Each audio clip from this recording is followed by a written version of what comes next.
private club values in the area. Experience the beauty and challenge of this renowned course for yourself. Enjoy year-round access to exclusive amenities and events. Visit clublostlake.com to schedule a visit today. Don't miss out on this incredible course. And please, putt responsibly. Improve your golf game fast at the all-new Kaiser University Golf Coaching Center. The Kaiser University Golf Coaching Center has the facilities, tools, and coaching you need. Enjoy the best facilities in the area with an expansive chipping and putting area, practice bunkers, a huge putting green, plus a 2,000 square foot indoor training area with 3 hitting bays, cutting-edge analysis technology, and more. The Kaiser University Golf Coaching Center in the heart of Palm Beach County off I-95 and the Turnpike. Find out more at kaisergolfcenter.com. Calling all sports fans, grab your MVP card and head to Duffy's where you can catch all of the action. Not an MVP? Sign up for free and start earning rewards today. Duffy's is voted the best sports grill year after year with their award-winning burgers and wings. Don't forget about Duffy's famous 2-for-1 drinks all day, every day. And with over 80 TVs in every location, you'll never miss a minute of the game.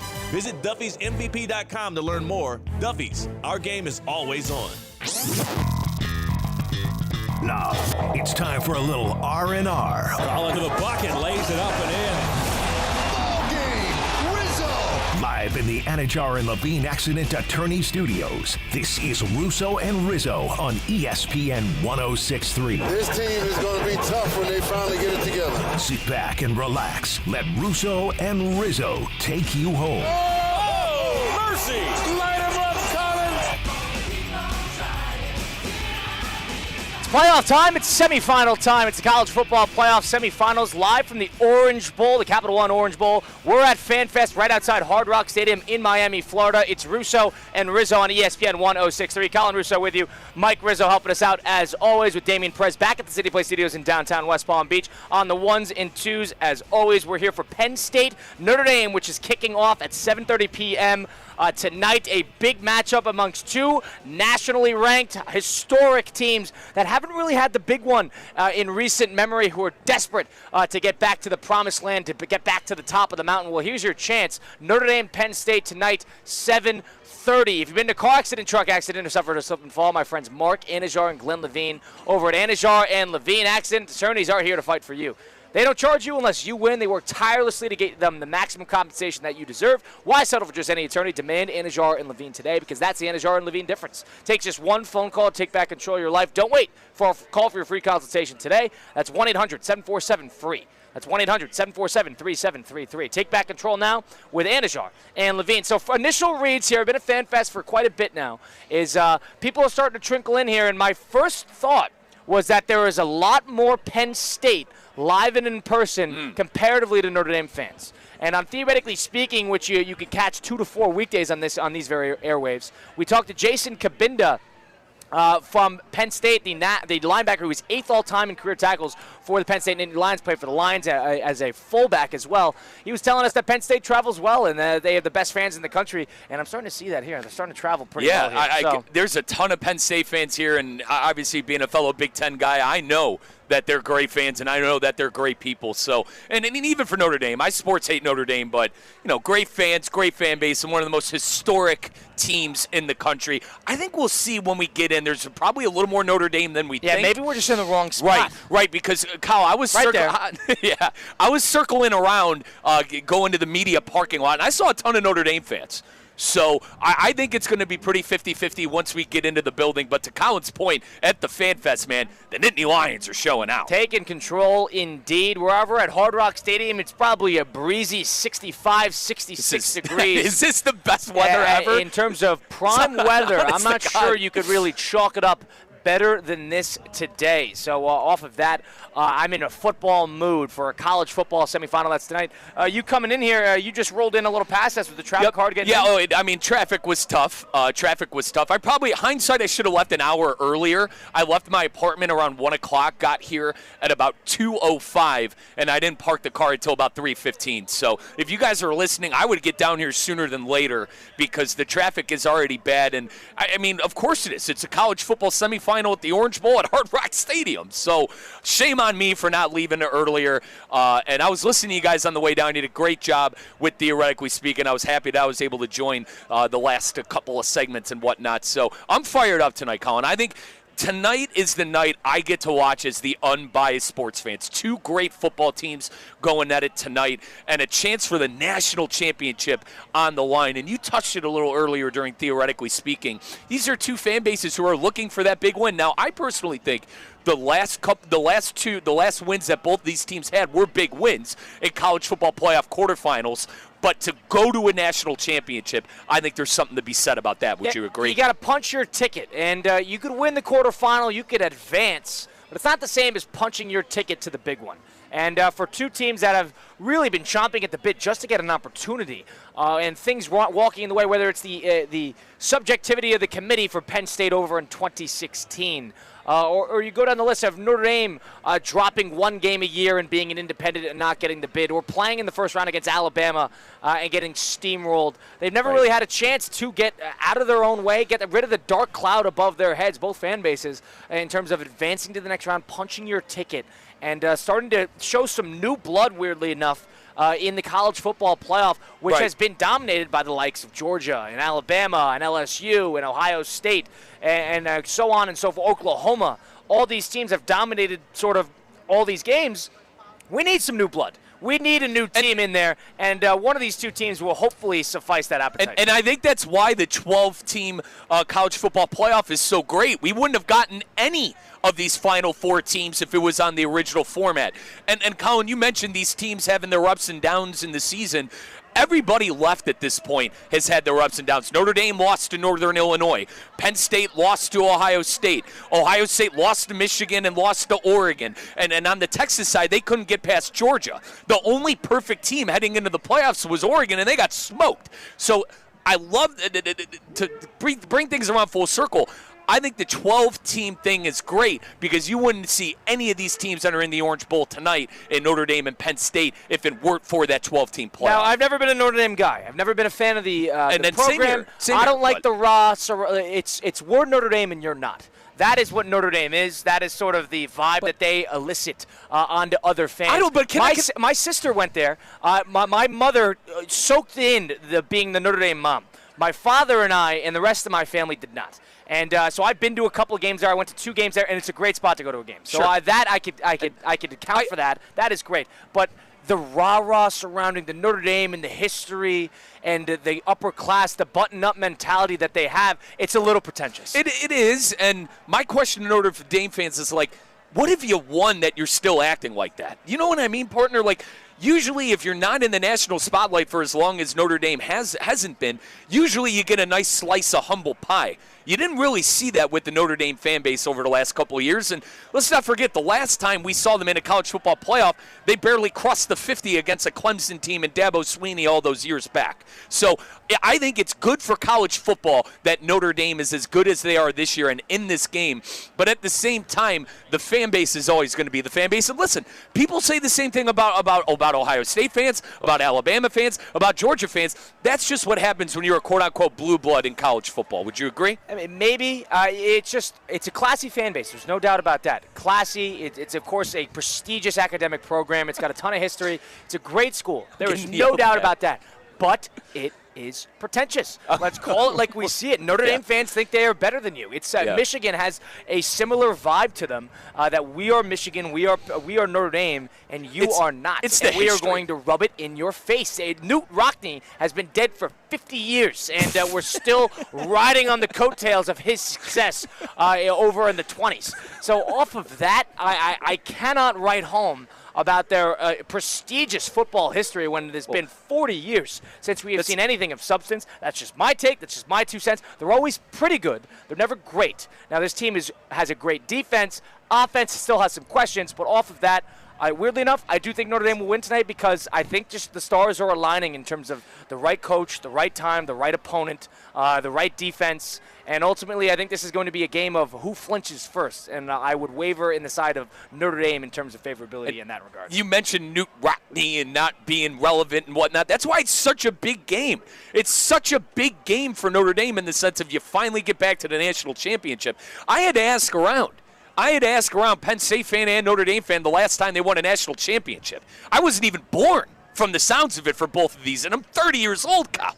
I wasn't even born but the last time these two teams won the big one. So that's why it's so big. And not to mention the head coaches. The James Franklin effect, screaming at fans, and fans have been wanting him out and saying he should not be the guy for years. And then Marcus Freeman trying to break through.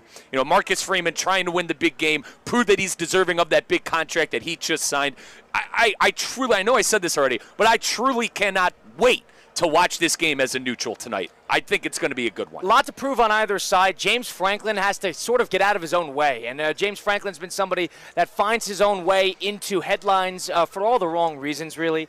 And whether it's him dealing with the media and him being difficult to deal with, talking from, yes, it is. I got Penn State fans nodding no. I disagree. James Franklin, even this week, was talking about how Notre Dame should be in a conference. James, another time, another day, please. I mean, can we stop with the Notre Dame conference talk because they just beat Georgia, who's lost twice, 3 times in 4 years. So off of that, I cannot listen to it. So he's got a lot to prove. I think he's probably got a little bit more to prove than Freeman because he's been there forever. And Penn State has a little bit more of a leap they have to take because this is a really foreign territory for them. Comparatively, Notre Dame has been to the semifinals. They've been in the mix. Penn State, this is a lot of foreign territory. So at the Orange Bowl here, they got a big opportunity to really punch their ticket, get the cloud out from above them, and punch their way to the national championship. I'll leave it, take it a step further. Franklin doesn't win the big ones. And I mentioned to you that the Boise State game was a big one, technically, because it was a quarterfinal game in the college football playoff. I'll listen to that from you Penn State lot. But to sit here and tell me that Boise State's on the level of Ohio State, Notre Dame, and Georgia, I don't want to listen to that. Here's your opportunity. This is your opportunity tonight, the team that beat Georgia. Now, if you go to a national championship, I think James Franklin, number one, buys himself time with the fan base. And I know we have a lot of fans here surrounding here, and a lot of them don't want to hear the James Franklin talk. But the fact of the matter is your fan base is kind of split down the middle about James Franklin, okay? So Franklin has a chance to win the big one tonight. You have a chance to go to the national championship for the first time in, this century? So win the game tonight and all this stops. And Notre Dame, on the other hand, has always been a prestigious institution, football-wise and academic-wise, who probably is held to a higher standard than where they probably should be. And off of that, they have an opportunity here to once again punch their way into the elite of the elite prominence that they have not necessarily been at in the better part since the 80s. So off of that, I think this is a historical, has a lot of, I guess, opportunity, some leash, and a lot of ground to gain in the eyes of the common fan comparatively. I think we just found the theme of this game, back to relevance. If whoever wins this game is back to relevance, so you could sit here and argue. Relevance, but granted, there's 6 teams that are in the national elite of the elite. Correct. One of these teams can find their way into that group if they win tonight. Correct. There's probably 5 or 6 teams. That's the storyline heading into tonight, and then the loser of this game is going to be kicking themselves in the foot, and you're going to be thinking about it for 300 days until the new start of the college football season. So big expectations tonight heading into the Orange Bowl. We'll see who has the guts and the moxie to take it. Mike Rizzo, Colin Russo with you, live from FanFest outside Hard Rock Stadium for the Capital One or Orange Bowl, which is tonight, 7:30 between Notre Dame and Penn State. Entering that exclusive club of the Georgias, the Alabamas, the LSUs, the Clemsons, the teams that could hang around and say, hey, we've been to the national championships once or more, and we have won the big one. We have had our opportunities, and we have punched our tickets. And there's an opportunity now, finally, thank God, this is really the beauty of that expanded playoff, for another team to really enter into that fold. We thought it would be Oregon, and Oregon, of course, won one 10 years ago. But the point is, there is an opportunity now for another team to enter into that fold. They didn't win one. Yeah, right. They got to one. And did you strategically leave out a team to get me going, partner? No. Did you strategically leave out a team that's been to 2 national championships in the last 10 years and has a national championship? But regardless, I completely agree with you. And I that's why I go back to that whole 12-team take. Like, thank God it was 12 teams this year, because the wrong team would have won on that original format. And I truly think it's going to be all Big Ten. I know you're on the side of Notre Dame tonight, and I completely understand it. But I think it's going to be Penn State and Ohio State come next, 2 weeks from now, next week. Now, one thing you got to hope for is a close game. Let's call it. There's been a number of games now, and we have had maybe 3 to 4 total quarters of great football. We have had that first half of Notre Dame and Georgia, and we had that fourth quarter in overtime of Texas-Arizona State. Maybe a little bit of that Clemson-Texas third quarter and a little bit of that Boise State-Penn State third quarter. Other than that, none of the college football playoff has been really needle-moving in terms of quality, both sides, both teams giving their best punch. It's really been one side rolling over and dying, and the other team kind of steamrolling them. Call that parity, call that better teams, call that wrong day. But here is finally an opportunity now in the semifinals with 4 teams to go, and 4 teams who have already won a game or more in these playoffs. Make it a good game. Yep. At the end of the day, for the neutral fan, and everybody here, I think both sides, nobody wants to see a blowout. Nobody wants to see that. To that point, the blowouts have been the talent discrepancies outside of Ohio State, who's the hot team. We got the good game, to your point, of Arizona State and Texas. This should be the instant classic. If you look on paper, I'm going to go both games. If you look on paper, the one in Dallas tomorrow and the one here at Hard Rock tonight, these are the games that you made the 12-team playoff for, because the 4 best teams at this specific time are going to give you the best product to go to the national championship. You hope that this is the 4 best teams. Right. I wouldn't say that it's a confirmation that these are the 4 best teams, but here's where we are. That you win the games you play, and you got to move on. As we roll on the program here live from FanFest, it's Colin Russo and Mike Rizzo on Russo and Rizzo. Tyreek Hill apparently met with Miami Dolphins brass and said that he will be back with the Dolphins now after basically quitting in the third quarter on Sunday and then going to the reporters and saying explicitly, I do not want to be here and I do not want to play here anymore. Allegedly, all feuds are tied together and everybody is a happy marriage, happy wife, happy life when it comes to Tyreek Hill, apparently. So we'll get into that in a little bit more. Next, it's Russo and Rizzo on ESPN 106.3. Live from the Anajar and Levine Accident Attorney Studios. Anajar and Levine Accident Attorneys. Call 1-800-747-FREE. This is ESPN 106.3. Hey, it's Evan Cohen, and you know what time it is. It's game time tonight. The college football playoffs continue from Hard Rock Stadium in Miami Gardens. It's the 2025 Orange Bowl, Penn State and Notre Dame. Pre-game coverage begins at 7:30. It's game time. Tick-tock. The South Florida Fair is almost here. Buy your advance tickets now and you can save up to 50%. Plus, if you use your discount admission ticket on opening day of the fair, you can keep it and visit the fair another day courtesy of Publix. That's 2 days of fun for the price of one. South Florida Fair discount tickets are on sale now at Publix and online at southfloridafair.com. Fair opens January 17 in West Palm Beach. South Florida Fair. Good Greek moving and storage. Your superhero movers. Hi, this is Scott Smith of Smith Ball, Baez & Prather, Florida Injury Lawyers. I have said it many times before, and I will continue to say it for many years to come. There is never a good time for a car accident to occur, and most certainly never ever a good time to suffer injuries in any type of an accident. The accident and its overall aftermath will usually cause pain, difficulty, and stress. Florida law allows accident victims to recover compensation for such losses, injuries, and damages. But such recovery is often not obtained easily and can require a lengthy fight with an insurance company. If you've been injured in an accident, call us now. Don't delay. The initial consultation is completely free of charge. The sooner you call us, the sooner we can put our experienced legal team to work for you. Don't hesitate or pause for another minute. Our experience, knowledge, and resources could be working for you just minutes after the call. If you've been injured, the lawyers at Smith Ball, Baez & Prather will help. Call us at 500-HELP, 500-HELP. With Smith Ball, Baez & Prather, help is just a phone call away. Offices Palm Beach Gardens, Boca Raton, and Port St. Lucie. Hey, you!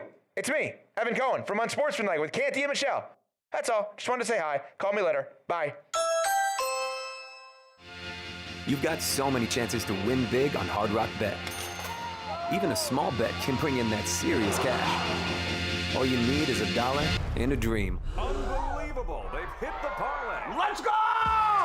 Big payouts for every kind of player. Hard Rock Bet. Roll with us. Get up to $100 back if your first bet doesn't win. Payable and bonus bet up to $100, not a cash offer. Offered by the Seminole Tribe of Florida. Must be 21 plus and physically present in Florida to wager. Terms and conditions apply. Concerned about gambling? Please call 1-888-ADMIT-IT.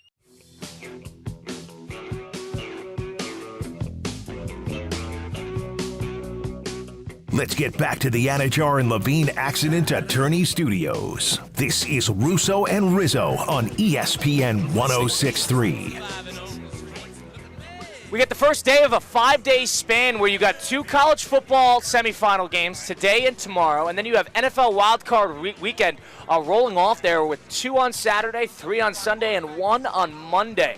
So talk about a 5-day stretch of football where you're going to be well fed for those who have an appetite for big-time, implicating, intense football games. Hopefully we go 5 for 5 in terms of competitive football. It's Russo and Rizzo live here on ESPN 106.3. We're live from the Orange Bowl, the Capital One Orange Bowl. We're at FanFest right now. Penn State and Notre Dame fans all over the place. You have the Capital One Orange Bowl tonight, 7:30 between Notre Dame and Penn State. People are split. I think people are on the same side that this will probably be a low-scoring affair, and this will be a game where points are probably a little hard to come by. And this is going to be 2 teams that are going to play the field position game, that are going to utilize their defenses and try to win the game off of turnovers, special teams, whatever it may be. And it'll be a play or 2 that decides this one. I think that is my takeaway. I think a lot of people are on the same page as that. But we roll on here, Colin Russo and Mike Rizzo, of course, with the 5 days of games. I don't know if there's a better point of the year than this weekend if you're a football fan, because you got the 2 on Saturday with the NFL. You get the 3 on Sunday with the NFL. And then you got the Monday night game to finish it all off. With the 2 games, I don't think you could draw it up perfectly, more perfectly than what you have this weekend. It's going to be great. And I can't wait. And it's a football. This is the part of the season that you love the most. And obviously, I feel like, Colin, the beginning and the end, right? The beginning when you got all the games and it's just the beginning and the end when it's playoff time and all the big games are coming. So get that Hard Rock right now. Yeah, so if you're going to watch all these games, it's going to be 5 days of packed football. There's no better way to kind of have more fun with it than you should. And go get involved over at Hard Rock Bet. You go download it on the Google Play Store or the Apple App Store. Go to hardrock.bet to get started today. Hard Rock Bet, even if you're not the big type of bettor, you don't like to put a lot of money on each game, you can bet as little as $1 up to 20 legs. Put together a parlay. There's so many different ways to put together a parlay. Go over to the Discover page, see what is trending, see where other users have put together parlays, and you could track it. You could tail it in just a few taps over on the app. The app's perfect. It's got the simplicity that the newer fan and the newer player really needs, but it's also sophisticated enough, if you look for it on the Discover page, that the experienced player really desires in their sports book. So go get started on Hard Rock Bet. If you try it now, you get up to $100 back in bonus bets. If your first bet does not hit, that first bet can be a parlay, prop, the over, whatever you like to bet. Any game you choose, you either win your first bet or get the same amount you bet back as a bonus bet. It's Hard Rock Bet, offered by the Seminole Tribe of Florida. Must be 21 plus and physically present in Florida. The wager. Terms and conditions apply. Concerned about gambling? Call 1-888-ADMIT-IT. Now, another weird part about this week, as everybody's kind of just itching, tapping their toes, waiting for playoff football to commence here. There's a lot of questions about the teams in the NFL that are not in the playoffs and that are looking for new coaches and general managers and trying to figure out keeping players happy. One of them is none other than the team that plays at this very stadium, Hard Rock, and the Miami Dolphins, who lucked out, did not get luck out and missed the postseason. So they're out.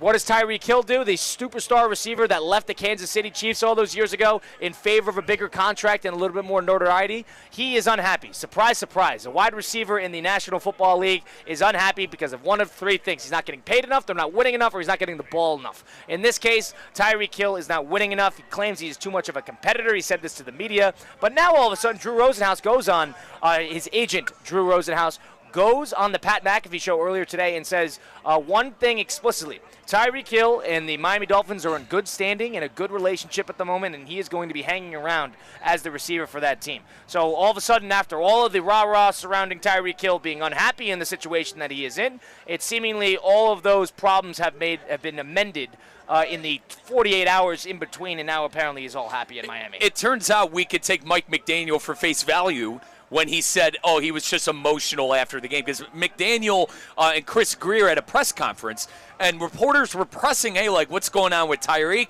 Chris Greer came out and said, he didn't tell me he wants out in our meeting. Mike McDaniel took it a step further and said that was just the emotion after the game.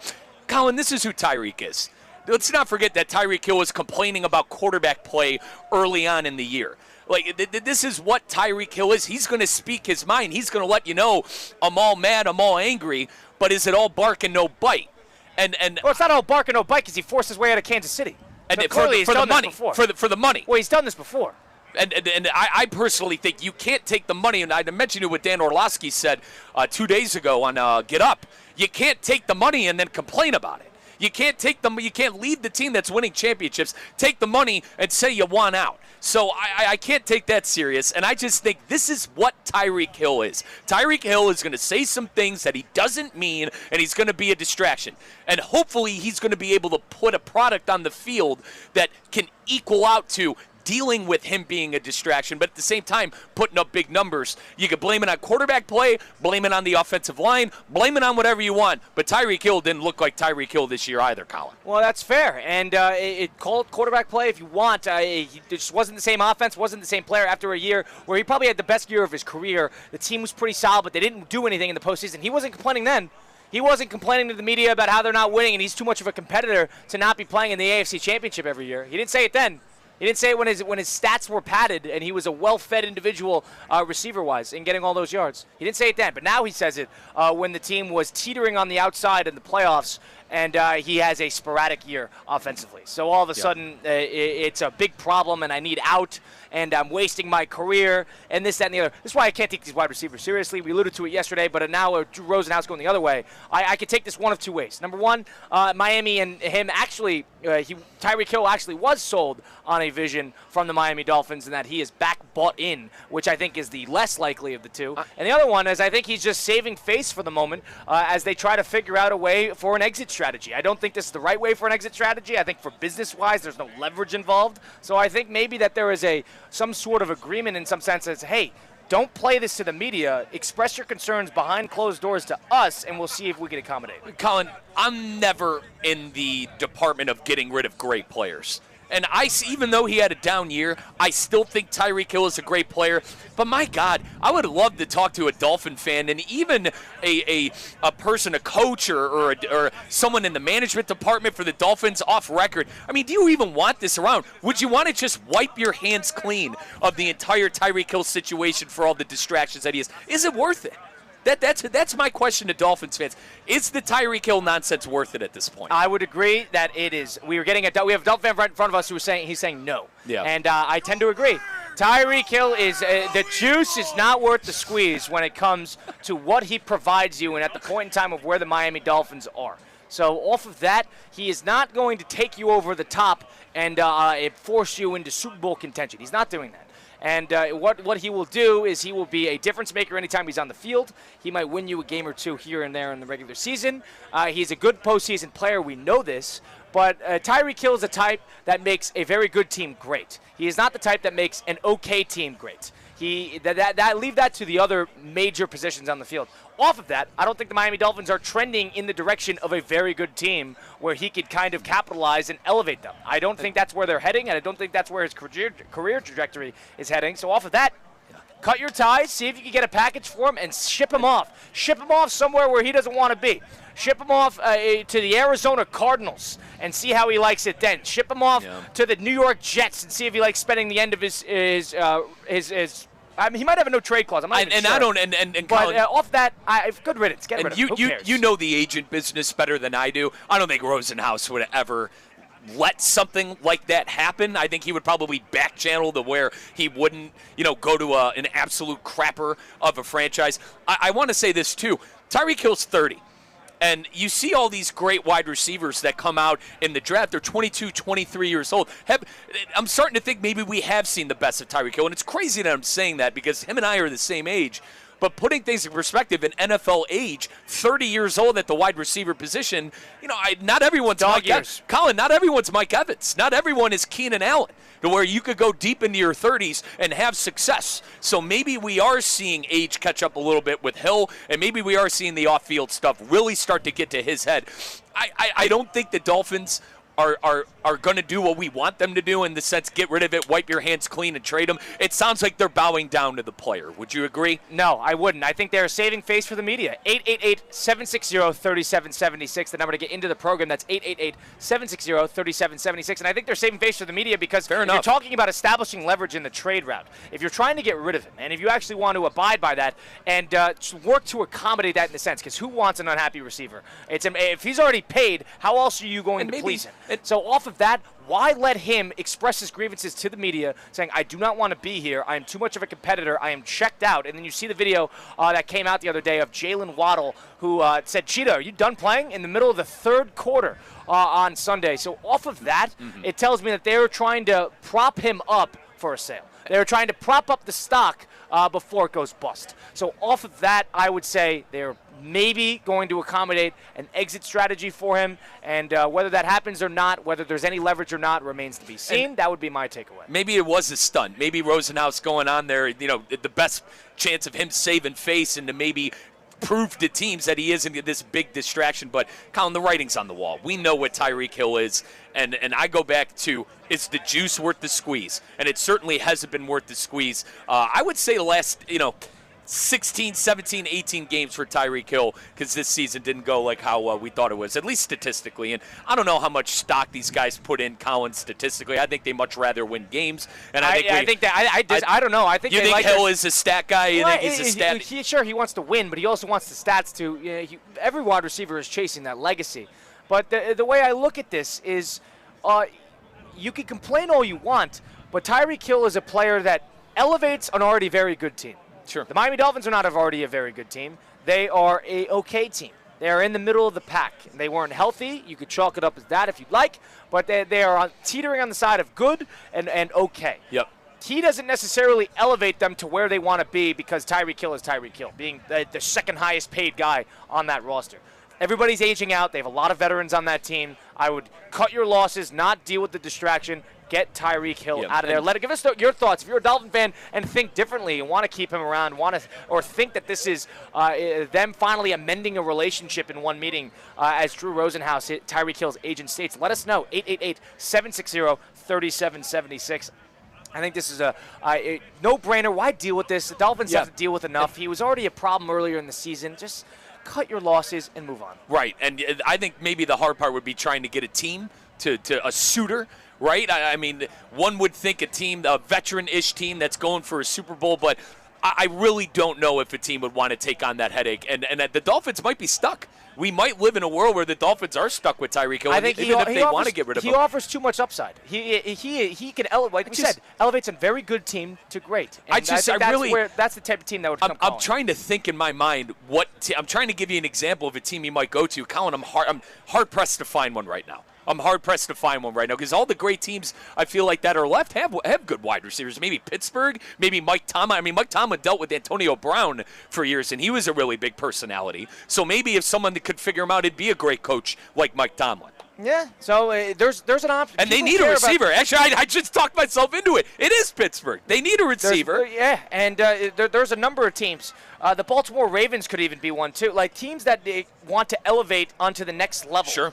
Would take a personality and a caliber of athlete like Tyreek Hill. He's a great player. There's no denying that. And Miami has Jalen Waddle. Jalen Waddle, when healthy, I think is a 1A wide receiver. I think the Dolphins had a lot of rotten luck this year with injuries. It's going to be an unhealthy conversation and not a fun conversation to be had about the direction of where they're going, because they are very reliant on a lot of older, aging veterans, defensively and offensively as well. Those guys are not getting any younger.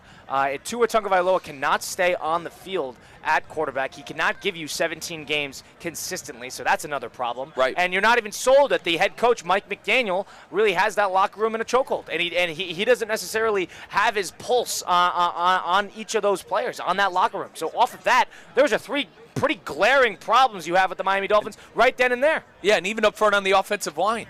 like the offensive line, Chris Greer, I don't think he did a good job of kind of fixing the problem, right? I feel like the fans were a lot worried about the offensive line than the coaches. We've talked to Jonathan Zazzle about this, Miami, Florida native, and Zazzle Show 2.0. He lives and breathes the Dolphins. And then he was the one to point out how poor the offensive line was for the Dolphins this year, and fans complaining about it before the year. And how many teams did we see this year kind of have that problem? You saw it with the Bears, who were expected to be good. You saw it with the Browns, who were expected to be good. You saw it with the Dolphins, who were expected to be good. It's such an underrated part of the game, the line of scrimmage. It's underrated, but at the same time, it's like, duh, no doubt. It's the dominant cliche of you got to win up front. So I wanted to add that layer, too. The Dolphins and the offensive line, they need to fix that, A lot of questions with the Dolphins. Not a lot of solutions in the building at the moment, in my opinion. I think that is a team that is trending downward as we continue on the program live here from FanFest outside Hard Rock Stadium for Penn State Notre Dame, which is kicking off at 7:30 p.m. in the Capital One Orange Bowl. Colin Russo and Mike Rizzo, Damian Press helping us out back at the City Place Studios in downtown West Palm Beach. As always, we continue on the program here next. It's Russo and Rizzo on ESPN 106.3. Live from the Anajar and Levine Accident Attorney Studios. Anajar and Levine Accident Attorneys. Call 1-800-747-FREE. This is ESPN 106.3. Banyan Printing, your trusted printing, mailing, and signage partner in the Palm Beaches for over 45 years. Banyan Printing's new metallic ink press adds that extra shine so that your product comes out in glossy gold, sparkling silver, or any other color you want to shine. Banyan Printing is the official printer of Kaiser Athletics and would love to be your official printing partner as well. Order products and learn more about what Banyan Printing can do for your business at banyanonline.com or call 561-586-6220.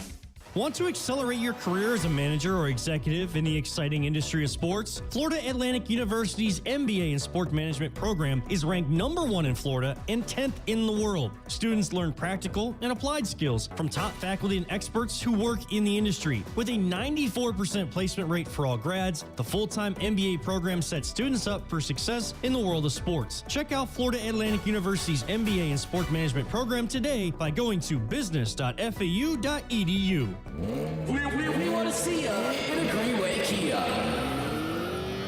Rev up the new year with a resolution that drives change at Greenway Kia of West Palm Beach. If you haven't seen the exciting new 2020 to 2025 Kias, now's the time. We've got one of the area's largest selections of award-winning Kias, all backed by an industry-leading 10-year, 100,000-mile limited warranty.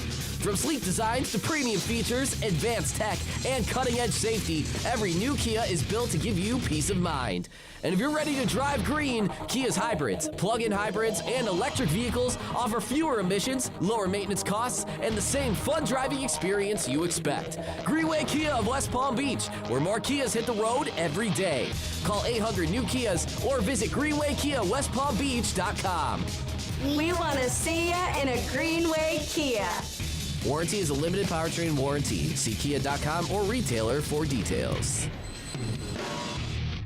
Good people. It's your boy Theo Dorsey, and it's playoff time, so it's now or never. Don't miss out on the last few weeks of football action with Prize Picks, the best place to win cash while watching the playoffs. With over 10 million members and billions of dollars in awarded winnings, Prize Picks has made daily fantasy sports accessible to all. You just pick more or less on at least 2 players for a shot to win up to 1,000 times your cash. Run your games all playoffs on Prize Picks, America's #1 daily fantasy sports app. Think Lamar Jackson will get more than 250 passing yards next week? Will Patrick Mahomes pass for more than 1.5 touchdowns? Cook up hot takes with your friends and win real money this football season when you and your crew run your game on Prize Picks. Download the app today and use code THEOD to get $50 instantly when you play your first $5 lineup. That's code THEOD and get $50 instantly when you play your first $5 lineup. Prize Picks, run your game.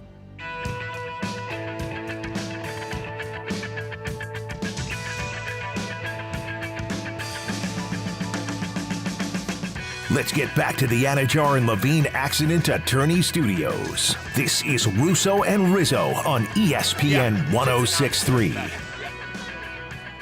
We're on here live from FanFest for Notre Dame Penn State, the Capital One Orange Bowl, kicking off at 7:30 p.m. It's Russo and Rizzo on ESPN 106.3. Colin Russo, Mike Rizzo joining us now. If you missed any of the program, want to listen back, go to Russo and Rizzo on Apple, Spotify, wherever you get your podcasts, or tune in live, see our pretty faces here. The glare is not good. It's on our back, so we look like silhouettes on the live stream, but still tune in on YouTube, Facebook, and X at ESPN West Palm. A weird week because we've been on the road. We were at TGL on Monday, which did a good rating, by the way. It did about 900,000 on ESPN, which is very good. People were expecting in the realm of 400,000 to 500,000. So off of that, there's a positive to take out of the TGL and what they're doing over at the SoFi Center in Palm Beach Gardens. And then today, you have the Orange Bowl, where we are on the road. I love going on the road. This feels like a field trip. I do too. It feels like a field trip. I honestly, I love remote days because it's just getting out of the office. And listen, I love our studios. I love the people we work with, but there's something to be said to Colin's point of, a little hooky. Play a little hooky today out of the office. And we're doing it right here at beautiful Hard Rock Stadium. Colin, we got palm trees in front of us. I'll tell you what, all right, it's freezing everywhere. We walked out of work the other night, and something you told me stuck out to me. It is literally frozen everywhere around the country, but here in South Florida. And it is a little colder. It's colder than normal. So if you're a Florida person, when the sun goes down, it gets into the 40s and 50s range, which is like the Arctic Circle if you're talking about the standard of what Florida is. So off of that, I was cold this morning coming out of the apartment. Sure. So it's a little better when the sun's out. We'll see how that kind of rolls into when the game kicks off. But everywhere else in the country is getting pounded with a blizzard. Even Dallas, of all places, I know, getting pounded. Come out, Colin. My sister sent me a picture of her apartment, and there's like 2 inches of snow on the ground. That's brutal. I go, Jen, didn't you move there to get away from the snow? I was doing a little trolling this morning, but God, man, it is a beautiful day here in South Florida. I love this weather. I always used to say growing up, give me 65 and sunny every single day. And we have 65, 70, little breeze, throw a little jacket on. We got great weather tonight. And then, like you said, it might get into the 50s, it might dip into the 50s, but thank God we're from up north. We're pretty used to this. Hold on. We're pretty used No. Our blood is thin. It has. Our blood is thin. But it thins fast. Kyle, hang on. Where's your jacket? I have see your jacket. It's somewhere. It's somewhere around here. All right, I was about to say because I'm going to be good because I packed the jacket. So talking about used to it, you have a puffer jacket, Mike. Yeah, I mean, what do you mean, partner? It's not. Look, feel it. It's a little fleece. All right, it's a little fleece. It's a Pebble. Listen, it's a Pebble Beach fleece from Uncle Patrick. All right. So. You're talking about it. Oh, we're used to it. We could deal with it. You're right. Hang on. I did go home. Little phony. Hold on. It is phony. I can't take it serious because I did go home and froze my you-know-what's off for the first 4 days. And in true northern weather fashion, it was 19 degrees for 3 days. And then by the time in the end of my trip, it was 55 after Christmas. Yeah. So that's just where we're at. But that's not the point right now. It is frozen everywhere else. And I do want to say I have family out in Los Angeles. I hope everyone is okay that is dealing with those fires right now. Yeah, and the Palisades, absolutely. That is like... It's so bad to the point that people are evacuating. Yes, the it is NFL is awful. even establishing God. contingency plans for playing the games, which is last resort if they're getting out of the city. So prayers out to those who have family or those who have suffered from the wildfires taking place over in Palisades, California. But we continue onward here with Russo and Rizzo. That's Mike Rizzo and Colin Russo here. One thing that's interesting about the contingency plan that is in place is it looks like they will play that Ram game on Monday in Arizona if it comes to it over on Monday. If it's so bad that they cannot get the games played, they will shift to Arizona. It kind of hurts the Rams in that sense because they're already dealing with a 14-win team in their own building, and now all of a sudden it's a neutral site. Now, granted, those Ram games usually is a neutral site. Are never home games. Right. Nobody. They're used to it. Nobody in a Ram jersey goes into that building. That SoFi building in Los Angeles, that is a road. That's like the Raiders. It's a complete road game whenever the Rams are in there. Maybe it's not that big of a deal, but yeah, they're used to it at this point. And Colin, people were without power. My Uncle Johnny's been without power for 2 days in Woodland Hills. I mean, and they're not. It's not that they're not in an evacuation zone, Kyle, but it's so bad that they literally have not had power for 2 days. Wow. So it's just that's why I said, man, hearts and my heart's out there, prayers out there. Those pictures have been insane. I almost don't understand it. I almost have no sense of just how quickly I'm those with you. spread. I know, and man. how quickly it becomes. Is it, Colin? Is it because it's so dry? Like, obviously, I'm guesstimating it's the here, dry guys. heat. Like, It's the wind. But it's just so bizarre how that is the one type of disaster that is just so quick, out of nowhere, and just packs a punch. It's unbelievable the type of devastation that it could cause and how almost unstoppable it is. You're almost at the mercy of it comparatively to other disasters where there are regulations in place. This is just get out and hope that the fire departments can keep this at bay. So hopefully that happens over in Palisades, California. Now, FanFest here, more Penn State than Notre Dame. And because it's hard to miss Notre Dame with the Kelly green and sort of their jerseys and the Notre Dame Fighting Call Irish. it for what it is. When you see a Notre Dame fan, it screams, "Hey, we root for Notre Dame!" Yeah, we're Notre Dame. We have the gear. We bought it off the team store. Take a look at us with our quarter zip. And we're Notre Dame, and you're not. So I listen. We can't take that serious. I don't love Notre Dame, and weirdly enough, but I still think they're going to win. My objective opinion is that I think Notre Dame is probably a better team than Penn State. Now, Penn State might be a little bit more well-rounded, but I think top end, I think what Notre Dame offers in terms of in-game situational coaching and capitalizing off of mistakes, I think that favors the side of Notre Dame comparatively to Penn State. And we have the game tomorrow with the Cotton Bowl, Ohio State and Texas, and hopefully we're rooting for close games here. At least I am. I know you're probably not. I'm definitely rooting for another blowout. But to Colin's point, I think it is going to be closer. The line's about 6.5. I think it's going to be right around there. Quinn Ewers is an incredible quarterback. And, Kyle, I think there's something about storylines going into games. Quinn Ewers playing his former team in Ohio State. I know he only played a couple of snaps for the Buckeyes, but he was on the team for a full year the year they went to the Rose Bowl and won it. So I think Quinn Ewers is going to have a little extra motivation, and I think that the Texas can match us up athlete for athlete.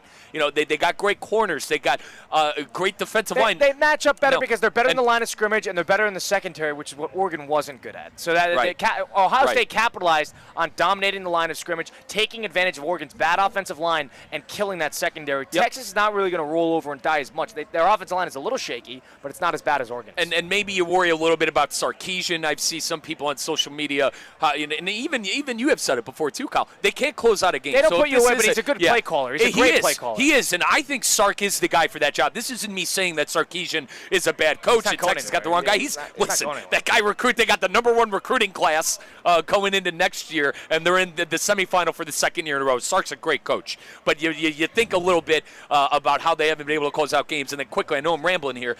Penn State fans, Notre Dame fans that are here would disagree with me, but these are the two best defenses in the country going at it in Dallas on Friday, Ohio State and Texas. That's my honest opinion.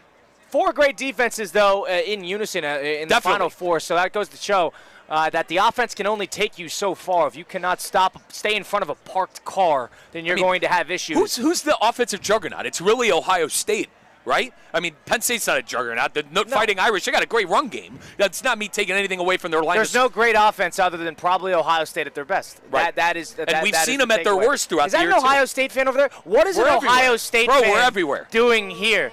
We're everywhere. OH, brother. Ohio State fan right here. OH, brother. The game's in Dallas tomorrow. Yeah, I know.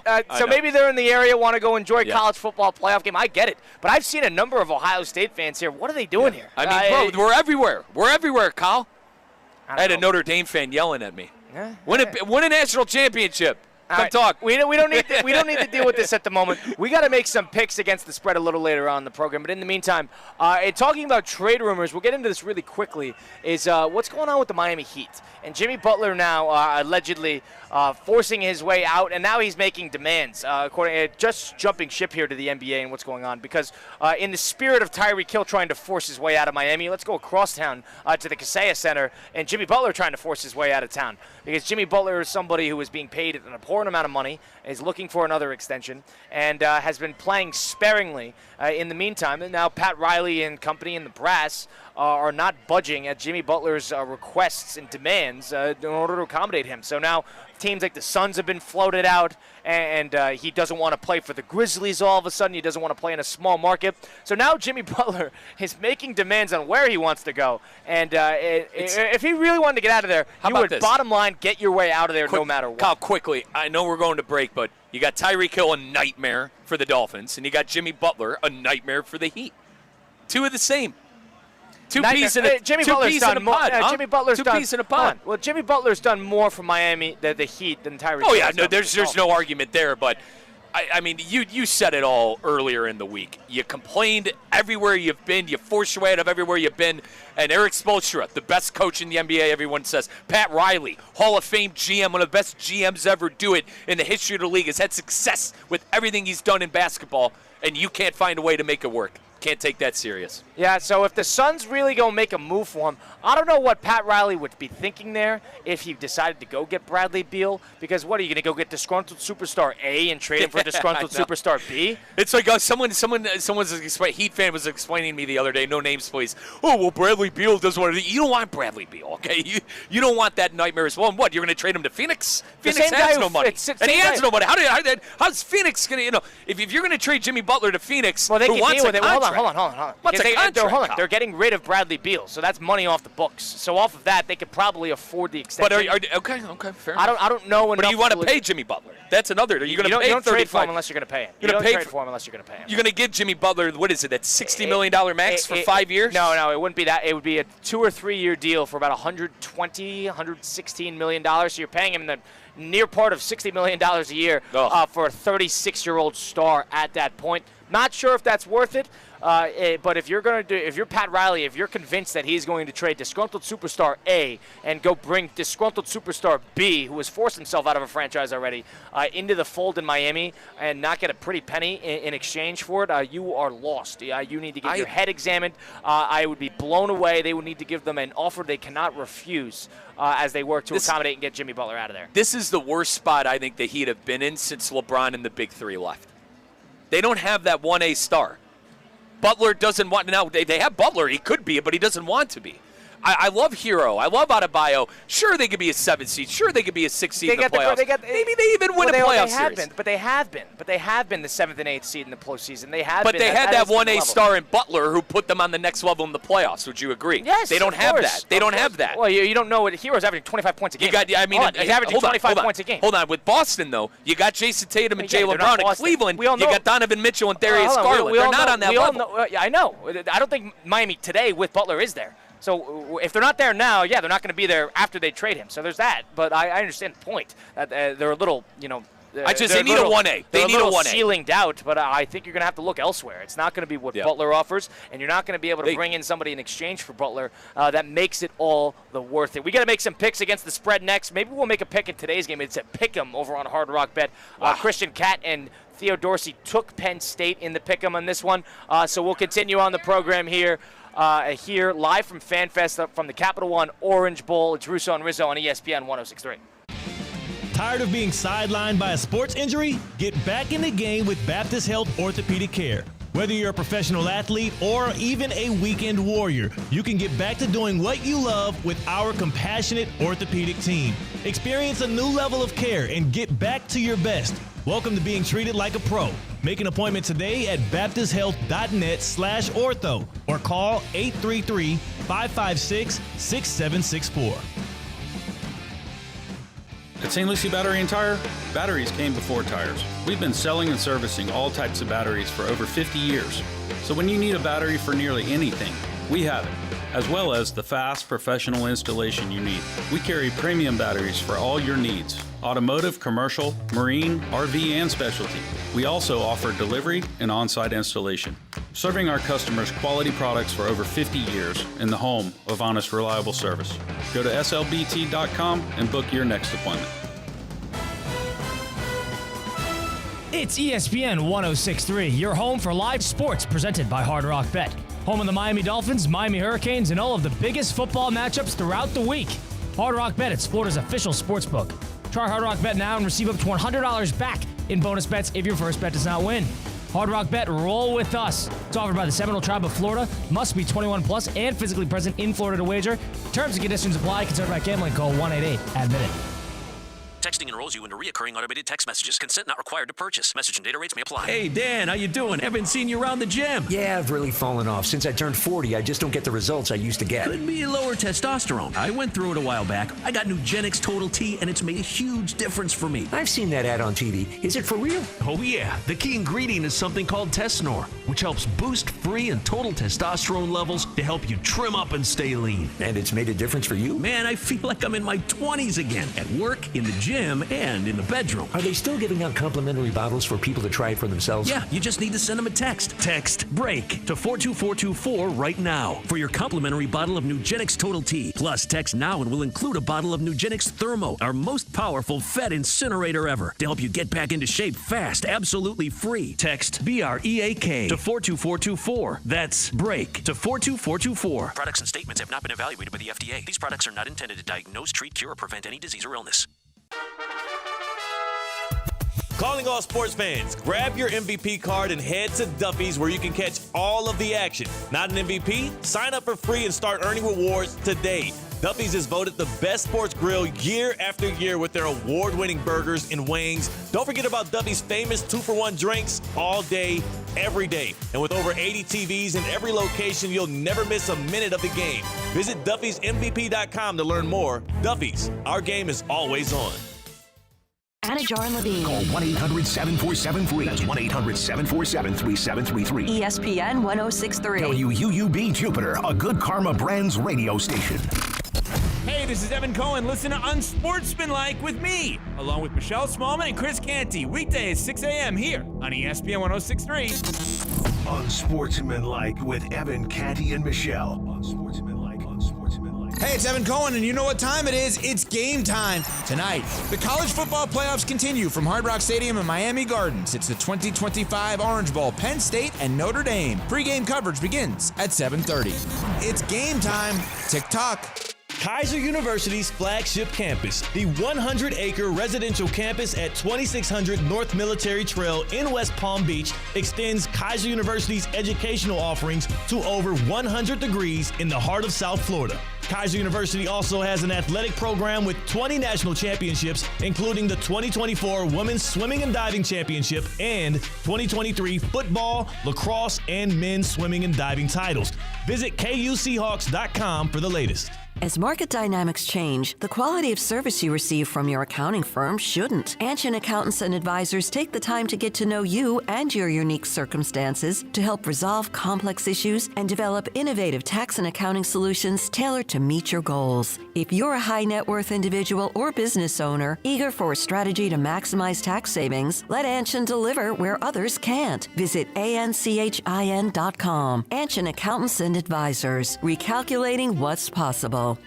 Hi, it's Luis Fonsi. What makes a performer truly legendary? How about being the #1 bestseller for 47 straight years? That's what Ford F-Series trucks have done every year since 1976. For generations, hard-working South Floridians have relied on Ford F-Series trucks to help grow businesses, communities, and families. A legacy of capability and technology. Ford trucks, perfect for South Florida. See your local Ford dealer today. Now, it's time for a little R&R. Ball into the bucket, lays it up and in. Ball game, Rizzo! Live in the Anajar and Levine Accident Attorney Studios, this is Russo and Rizzo on ESPN 1063. This team is going to be tough when they finally get it together. Sit back and relax. Let Russo and Rizzo take you home. Oh, mercy!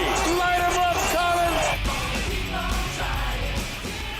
Second hour here live from FanFest outside Hard Rock Stadium for the Capital One Orange Bowl between Notre Dame and Penn State, which is kicking off at 7:30 tonight. The first of a 5-day span of playoff football nonstop.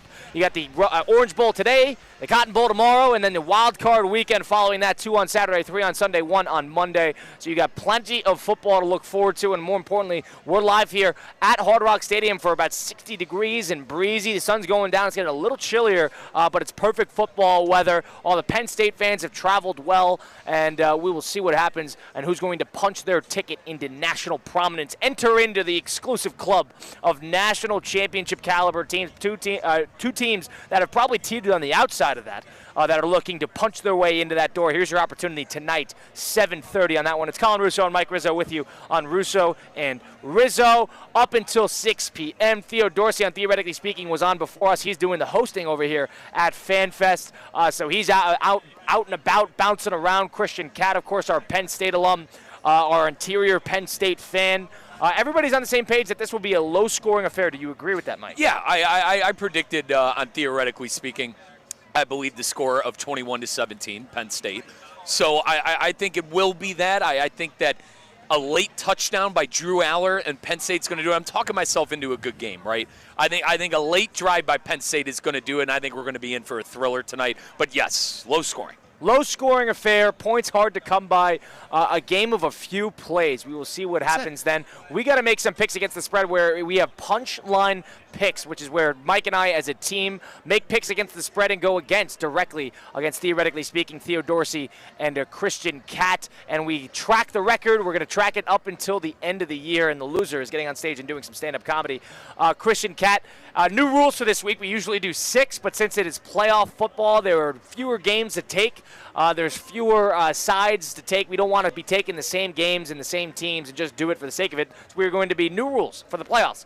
4 picks for this week, and you could include over-under point totals as long as it's -110. Of course, we're going to check over on Hard Rock Bet and see what we like. More importantly, let's start with these 2 games and see if because we got to pick one of them. Yeah. I figure there now to make it clear. Christian Cat and Theo Dorsey are taking Penn State. It is a pick 'em over on Hard Rock Bet, so they're taking them to win outright. So we will see what happens there. Mike, do you like any of these games right now? I want to go with Ohio State at 6. I think they've been the hottest team in the country. I think they beat Texas by a touchdown.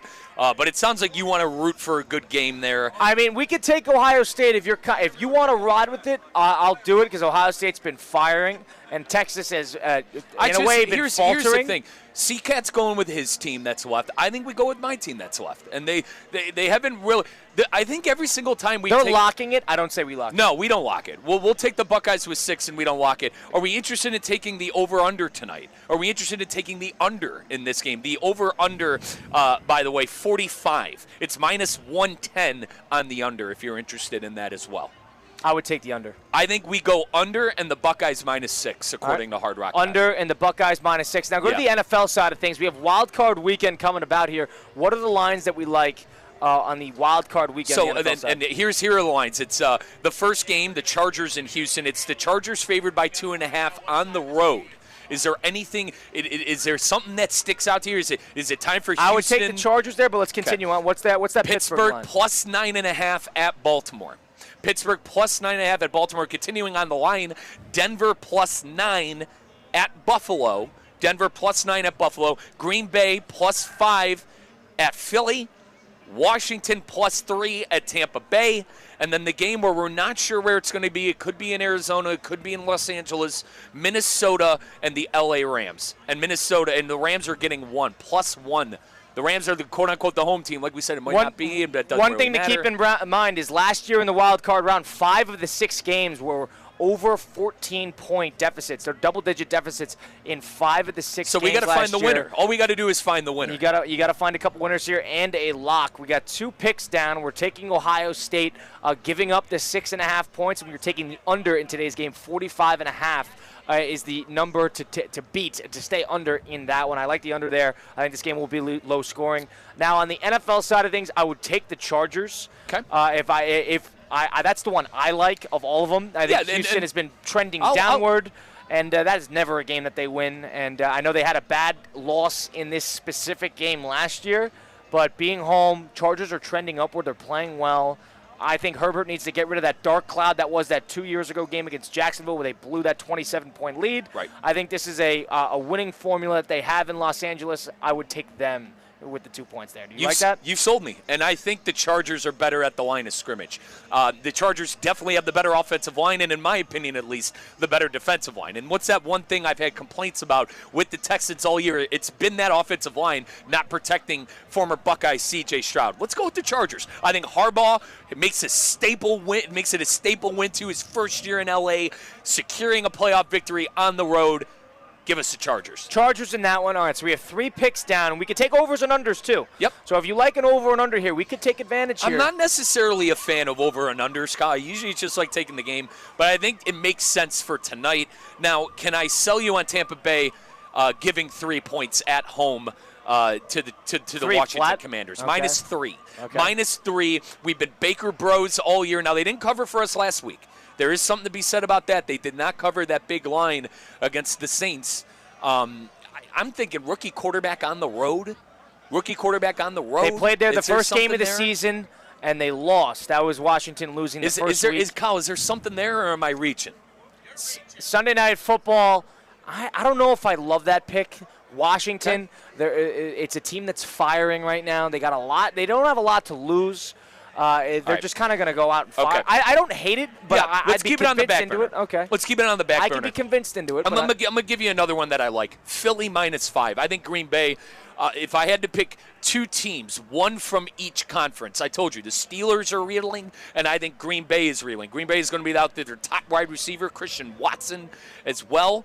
I do not like what Green Bay has done at the end of the year. I would probably go with Philly -5. Yeah, well, and this would be if Hurts is going to be 100%. Yeah, there is. So he's got the concussion protocol. I assume he's going to be playing this week. He's going to be active after being in concussion protocol for the last 2 games of the season. Okay. So if Hurts plays, I'm in. I like that. And if Hurts is healthy, do we want to wait? Let's wait. I like this. I like let's Philly. wait. Let's okay. Well, I think that would be the one that I'm sold on more than the rest. Okay, fair enough. And the other one. Do you one, have a lock in mind?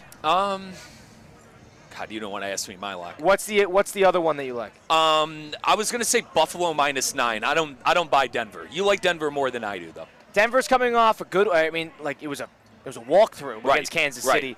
But you're right. A rookie quarterback again. Do you really want to put your stock on the road in a tough environment like that? I think the Bills have something to prove too. It seems like Josh Allen's Is there something to be said about teams with nothing to lose? And teams with a lot to lose, so there might be something there. I don't know. I'm just talking out loud here, but again, we're coming off a year where the wild card weekend was not that good. I would say our lock to the Chargers. I would agree with that. I think the lock is the Chargers. You're very confident in it. I've talked myself into it with old khaki pants Jim Harbaugh and the offensive line and the defensive line. I think we go lock Chargers. All right, lock is the Chargers. We're also taking Ohio State -6.5 at the Cotton Bowl tomorrow night, and we're also taking the under of today's game, 45.5 total points. In that one, that is our Blitz, the book presented by Hard Rock Bet. Try it today. Get up to $100 back in bonus bets if the first bet does not hit. That first bet can be a parlay, can be the prop, can be the over, whatever you like to bet. Any game you choose, you either win your first bet or get the same amount you bet back as a bonus bet. It's offered by the Seminole Tribe of Florida. Must be 21 plus and physically present in Florida. The wager. Terms and conditions apply. Considered by gambling. Call 1-888-ADMIT-IT. What's the biggest storyline in this NFL wild card weekend? What's the theme? Lions they're not playing this brother. weekend. You got the bye week. You got the bye week. We had a Lion fan chiming in there. Yeah. So what do you think the biggest theme is? Is it the fact that 2 rookie quarterbacks are in there? Is the theme that Josh Allen is trying to kind of get that hump off his back of, oh, you can't make it to a Super Bowl, you can't win the big one, you can't beat the Chiefs? I think I would take it on the side of what Philly's going to do. Okay. I would take it on the side of that Philly-Green Bay game. I think the most story comes out of there. Or on top of that, if Minnesota's going to respond after that terrible Week 18 loss to the Detroit Lions, which is an impossible game to win. So there's that to admit. But you didn't necessarily see a lot of things that would give you a vote of confidence heading into the postseason from that offense specifically. I thought the defense played pretty well. It's just honestly too much and too late against that Detroit Lion offense. So they didn't play great. Darnold especially did not play great. It was not a well-coached game. And offensively, you'd like to see a turnaround. This is not going to be an easy game. The Rams are a pesky team in the postseason. It's a head coach that has won a Super Bowl that knows how to win. So off of that, I think that the storyline is in that mid-slate on Sunday with the Packers and the Eagles, and if the Eagles can respond after a terrible wild card weekend loss last year to the Tampa Bay Buccaneers, and how do the Minnesota Vikings respond after a Week 18 loss that takes them into the 5 seed? Right, and Darnold, this could be his moneymaker. Right? This could be a big payday for Sam Darnold if he goes out and plays well against the LA Rams. Now, I know I do your head in when I talk about Stafford and the Rams possibly needing a quarterback in a few years, but could Sam Darnold be auditioning to other teams, like the Rams, who might need a quarterback in the near future, like the Pittsburgh Steelers, who are in the playoffs, like the Cleveland Browns, who don't know what's going to happen with Deshaun Watson and the injury? So there could be that side of it as well, the resurgent quarterbacks, the Sam Darnolds, the Baker Mayfields, who have found I think fountain of youth is the wrong word, but have found a new home and a place that they could call home and have success in. So I can't wait for this playoff weekend. It's sad. I said this earlier in the show. I love the beginning of the year in the football season and the end of the year in the football season. Beginning of the year, you got the whole year in front of you, and you waited so long to watch some football, and now we're at the end of the year where the best of the best are left, and the clock's ticking on who's going to win the big one. One game we haven't talked about too much, but the team has been good to us all year is Baltimore. Yeah, God. Pittsburgh has been trending downward in a downward spiral. They have not won a big game in 8-10 years in the playoffs. So off of that, talk about a team that's run out of gas and running on fumes. Now, they had a long time to prepare. They had a longer week, but they're going to deal with the Ravens, a team that they usually had the number of, but the Ravens finally got their lick back a couple weeks ago before that Christmas matchup. So off of that, I could be convinced in taking Baltimore because they've been good to us all year. To your point, all right, to give a little context here. We took that giant line with the Ravens against the Giants they covered. And then we took the biggest line, what was it, in the last Browns, 30 years? I'm shooting from the hip here, but it was one of the biggest lines in NFL history, and it covered. So is 9.5 going to be too much against a playoff defense like Pittsburgh? We know Pittsburgh has no offense. Russell Wilson is a shell of himself, and then they got no weapons on the outside. They need a wide receiver. So, but they do have that great defense. Is Lamar Jackson going to be slowed down? I don't know. You want to call an audible? I kind of like our picks right now. We could call an audible. We could get rid of that Tampa Bay game if you're not high on that. Was Tampa Bay locked in there? Yeah. We had Tampa Bay. I would take Baltimore. No. I'm sorry. We could get rid of Philly. We could get rid of Philly and throw in Baltimore at 9.5. I'm sorry. It's a bigger line. I don't know if that bigger line makes me more comfortable in that sense. I just think the Eagles, like, any other year they might be the 1 seed, right? I know that's unfair with how good Minnesota has been and how good the Detroit Lions have been. But, my God, 3-loss teams. I mean, you rarely, I don't want to say you rarely see that in the NFL, but I think the Eagles kind of did enough to maybe be a 1 seed in some other years in the NFL. So I'm just really high on them. I think it's a collision course for the Lions and the Eagles in the NFC side of the playoffs. Right. That's so why I think I'm fine with that. I'm fine with that. I think it's the theme is capitalizing on teams that are trending downward, teams that have kind of been factoring on the side of implosion towards the end of the season. Teams like with the Pittsburgh Steelers and the Green Bay Packers, I think off of that, I think capitalizing on teams that are not necessarily playing well towards the end of the year, Houston Texans being another one, I think that is our theme. That is what we take away here. And another, there's no forward momentum. Right. And another thing I think we could talk about, who in this wild card weekend has the brightest future? Who in this wild? Yeah, who in the wild? I'm thinking about the Chargers. I'm thinking about the Chargers with Harbaugh as their new head coach, Justin Herbert getting that head coach that I think he desperately needed. You know, he had Staley there for years. I thought his arm and his talent went to the wayside with a bad head coach. I think the Chargers, with the success that Jim Harbaugh has had at Michigan, the success Jim Harbaugh, old khaki pants, had at Stanford and the 49ers, they might be the team in the AFC that's poised to be the next big thing if they draft, and it's a big if, and I know you hate when I do this, but if they draft well and if they do the free agent side of things right, they could be one of those teams. We could be talking about a 1 seed in the future. Well, you got to think, in the future. But for right now, I like them taking in that wild card matchup. In terms of the teams that I think are, you got to think about the two teams with the rookie quarterbacks.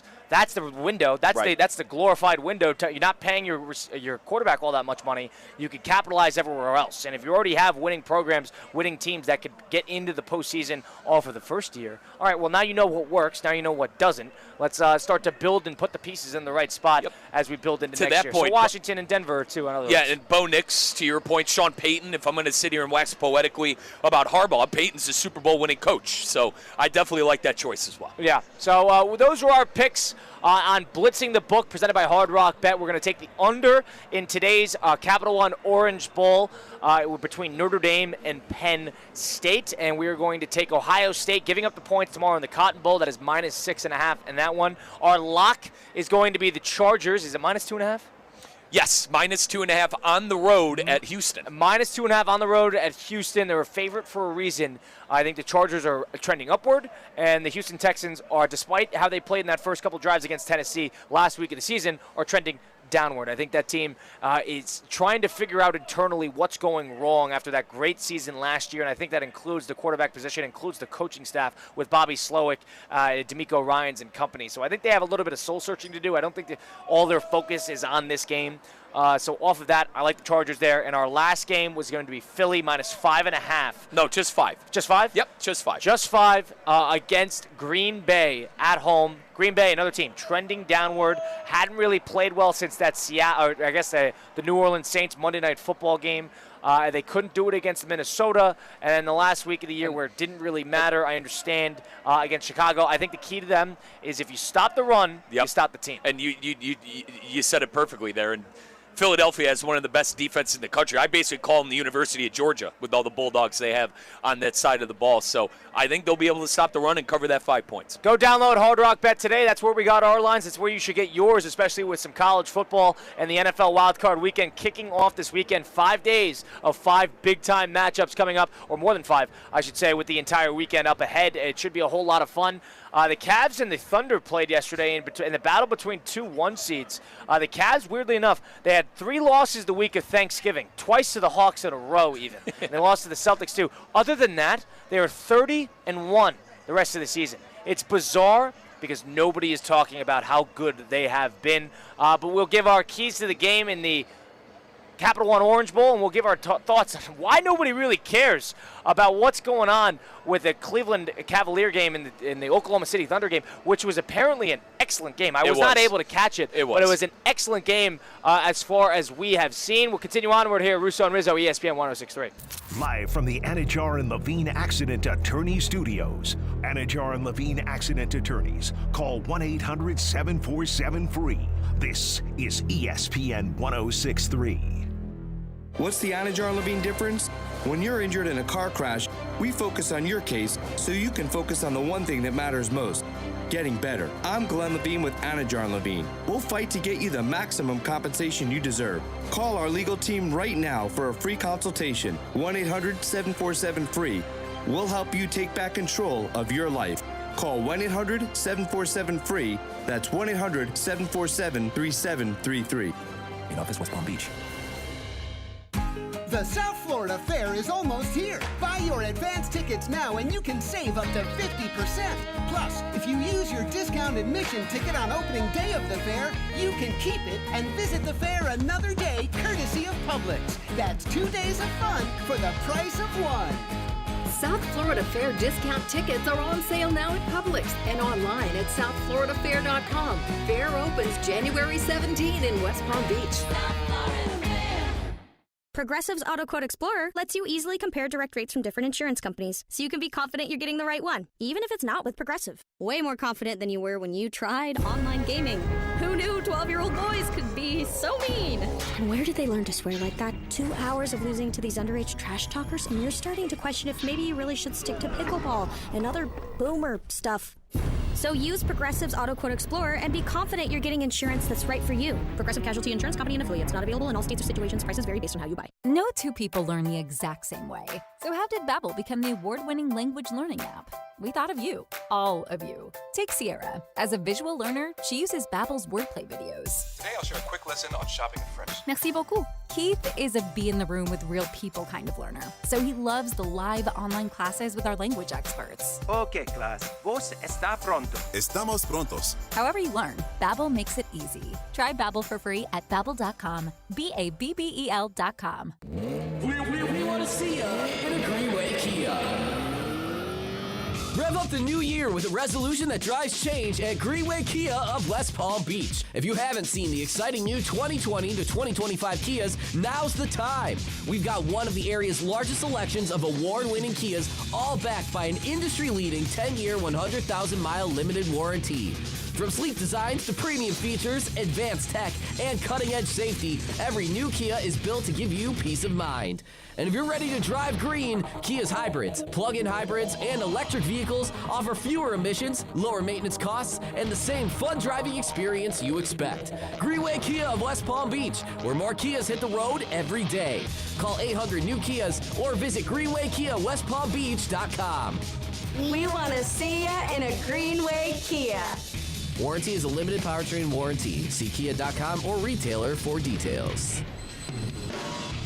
This is the Sports Business Minute presented by the FAU MBA in Sport Management Program. CNBC ranked the 75 most valuable collegiate athletic programs that there are here in the United States. Let's check in on a couple of our Florida schools. Coming in at number 1 in the state of Florida are the Florida Gators at $865 million. Number 2 on the list are the Florida State Seminoles at $673 million. And then at number 3 is the University of Miami at $639 million. Now on the national scale, here's how it shook out. The University of Florida is number 14, Florida State number 24, and the University of Miami checking in at number 31. This is the Sports Business Minute presented by the FAU MBA in Sport Management Program. Accelerate your career in sports with the program committed to developing top-notch executives and managers with a focus on the job placement for students and graduates. The FAU MBA in Sport Management Program.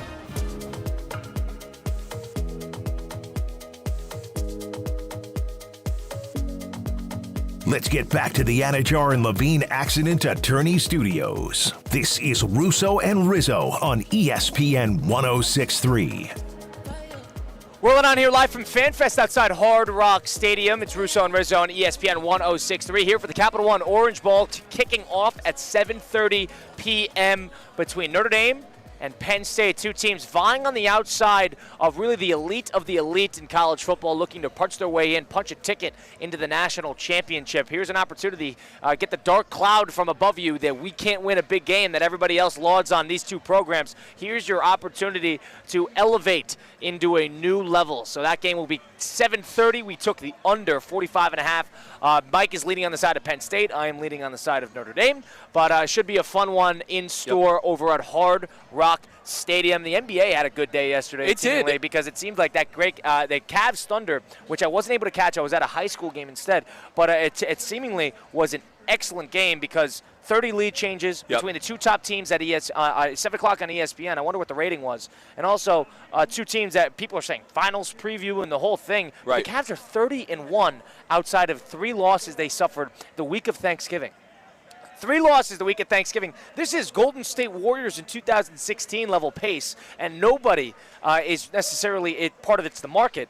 Nobody is taking note of it, but apparently this game last night was excellent. It was awesome, and Colin, I watched it, and I do my best to not bring the Cleveland and the Ohio stuff into the show, but I watched the whole game last night, and they won how they've won all year, through their guards, Donovan Mitchell and Darius Garland, and their 2 big men in Evan Mobley and Jared Allen. And that was the difference, Colin. The difference in the game was Mobley and Allen being able to dominate things down low, because you look on the Thunder side, they have great guards. I think they have the best guard in the league right now in Shai Gilgeous-Alexander, but the Cavs' depth and their bigs and the great guard play between Garland and Mitchell proved to be too tough. Well, they took and I'm very excited. They took advantage of a bad game out of Mitchell, and they were still able to churn out a victory. But he does, here's the difference between this Cav team, which is basically the same team outside of Atchison, the new head coach, but Donovan Mitchell has kind of taken on the, hey, I'm not just going to be a scorer. I'm going to pass. I'm going to set guys up. He's taken a back seat a little bit, and I think it's done the Cavs wonders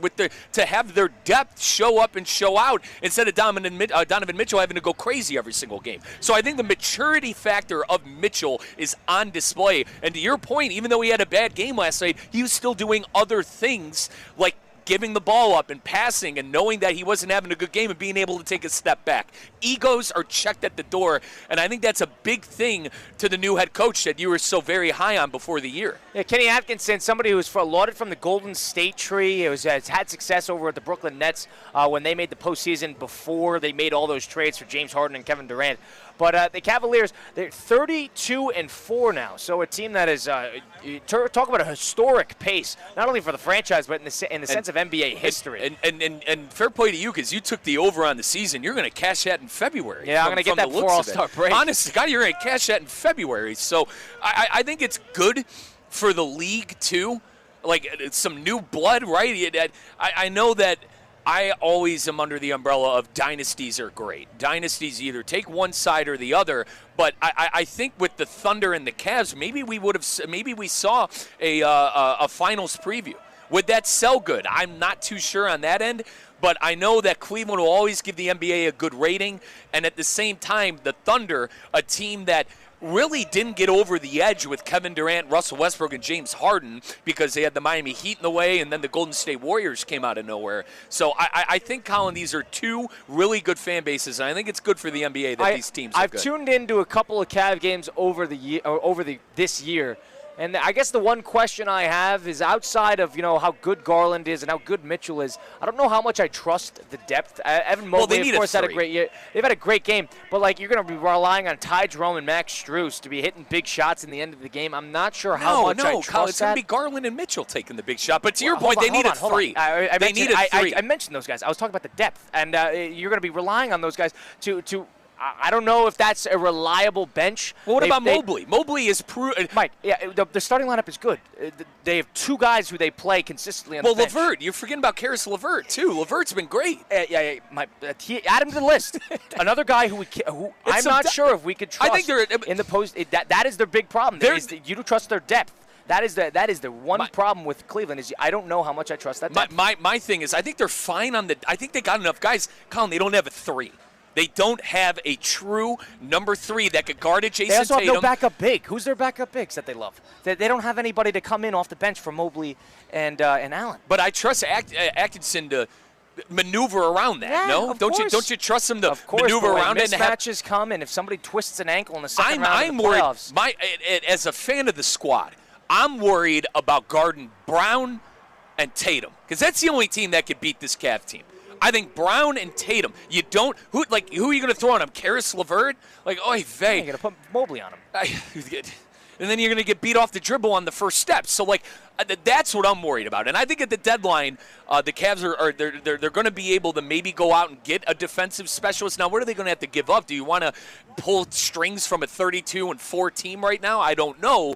But I do think that's on their mind of we got to make sure we're going to be able to guard the 1A stars in Jason Tatum and Jaylen Brown. I know Tatum kind of disappears come playoff time, but he's still a threat, and he's still one of the best players in the league. Yeah, it's bizarre how a team is 32-4 and 30-1 outside of a 1-week stretch in November. And the NBA is not necessarily talking. Well, it's because it's the location, it's the market, and it's also they don't necessarily have a star that they want to hitch their wagon to. It's still about LeBron and Bronny. So you got a team that's on a historic pace right now. I would start to buy in to what they have to offer, and yesterday was a good step in the right direction for that. So I give the NBA credit. It sounds like that was a great game. I was not able to tune in, unfortunately, but 30 lead changes. You cannot get much better than that. Intensity was there. Regular season needs to be like that. It can't just be so few and far between in terms of when these games are great and when there's actually some storyline and narrative, and it can't just be whenever the top seeds play on the other sides of the conference once or twice a year. And that's why the rating's bad. The rating is bad because, Well, I'm curious what that rating would be. I think load. We've talked about load management. I'm not going to go too deep into load management. I think Adam Silver is doing his darnest to try to end it. But I think with the Stars not really taking the regular season too serious, why should we? You know, Kyle, why should we tune into TNT and ESPN for these games if these guys aren't taking it serious? Well, I also think that part of the reason that we're part of the problem, media is saying, well, the NBA product stinks, shooting too many threes. Here's how you fix it. I think the fan is thinking, well, if you're telling me nonstop that the product stinks, why would I tune in? So it's almost like it's a revolving cycle of even the inside NBA guys are talking about the quality of the product. To that point, you see what Chuck said to JJ, the JJ Redick comments? I mean, so JJ Redick, in a sense, folks, to give some context, he called out he said exactly that. Exactly. He basically called out the media and said, you guys are the reason that people aren't watching. And Charles Barkley, who I love, by the way, Chuck is my favorite part, I think, of the NBA, as sad as that is. But Chuck said, yeah, we're the reason you guys are shooting 100 threes and nobody's watching the crappy product. He said that. He said, and listen. There's a point to what JJ is saying, though. You're right, but at the same time, Chuck's got a point too, man. Chuck comes from the old school time in the NBA where you took about, 6, 7, 8 threes a game? You're taking that in half of a quarter. You're taking 6, 7, 8 threes in half of a quarter now. Right. So it's the Michael Jordan era, you know. All it shows you is that it's a multifaceted problem, and there's not one direct solution to this. But all you could take is small steps in the right direction and start buying into big market or small market teams that people can start to get behind, because the NBA is a global product that is built on the stars. Start utilizing great teams and great stars and start hitching your wagons to them, because you're going to need it. After the Golden State dynasty, and even I think LeBron and Cleveland, after that rivalry between Cleveland and Golden State and the Warriors dynasty died, the NBA started to go a little downhill because the Warriors weren't good for, 2 years, then they won again, fair play to Steph. And then LeBron went to L.A., won a quote-unquote Mickey Mouse Cup at the bubble, and then has basically been irrelevant since. Can't get past Denver and can't get past the big wigs now in the Western Conference. Those are the stars that have carried the NBA, LeBron James and Steph Curry, for the better half of 10 to 12 years. Well, what happens when their teams aren't relevant? People stop watching. That's my best guess. Absolutely. There's something to that. But in terms of what the NBA should do, take advantage of a night like last night. Start to publicize that. Thunder Celtics on Sunday was on League Pass. Yeah. That was on League Pass. In terms of making it better, that cannot happen. It cannot be paywalled for a big matchup like that. So if step in the right direction, make a Wednesday night on ESPN, start talking about it. Start talking about it from a positive light. Now, listen, if the NBA stinks, I'm going to say it. So I know the media is part of the problem, but I don't think I have the pull comparatively to some of the national guys. So off of that, that is just my take. It sounds like that Cav Thunder game might be a little bit of a preview into what we're going to see later in the postseason. But good for the Cavs for churning out that victory. It was 129-127. No team led by more than 9. Over 30 lead changes in that one. Is there anyone else in the NBA that intrigues you right now? Obviously, you got the Cavs and the Thunder. Because a good thing about the Cavs, the Cavs are going to be the 1 seed. You're going to get Knicks Celtics in the second round. Yeah, you know what, partner? I guess I'm already counting the chickens because I only talked about Boston. I'll tell you what, Tom Thibodeau, Tibbs is one of those old school coaches that preaches defense, and his teams play hard.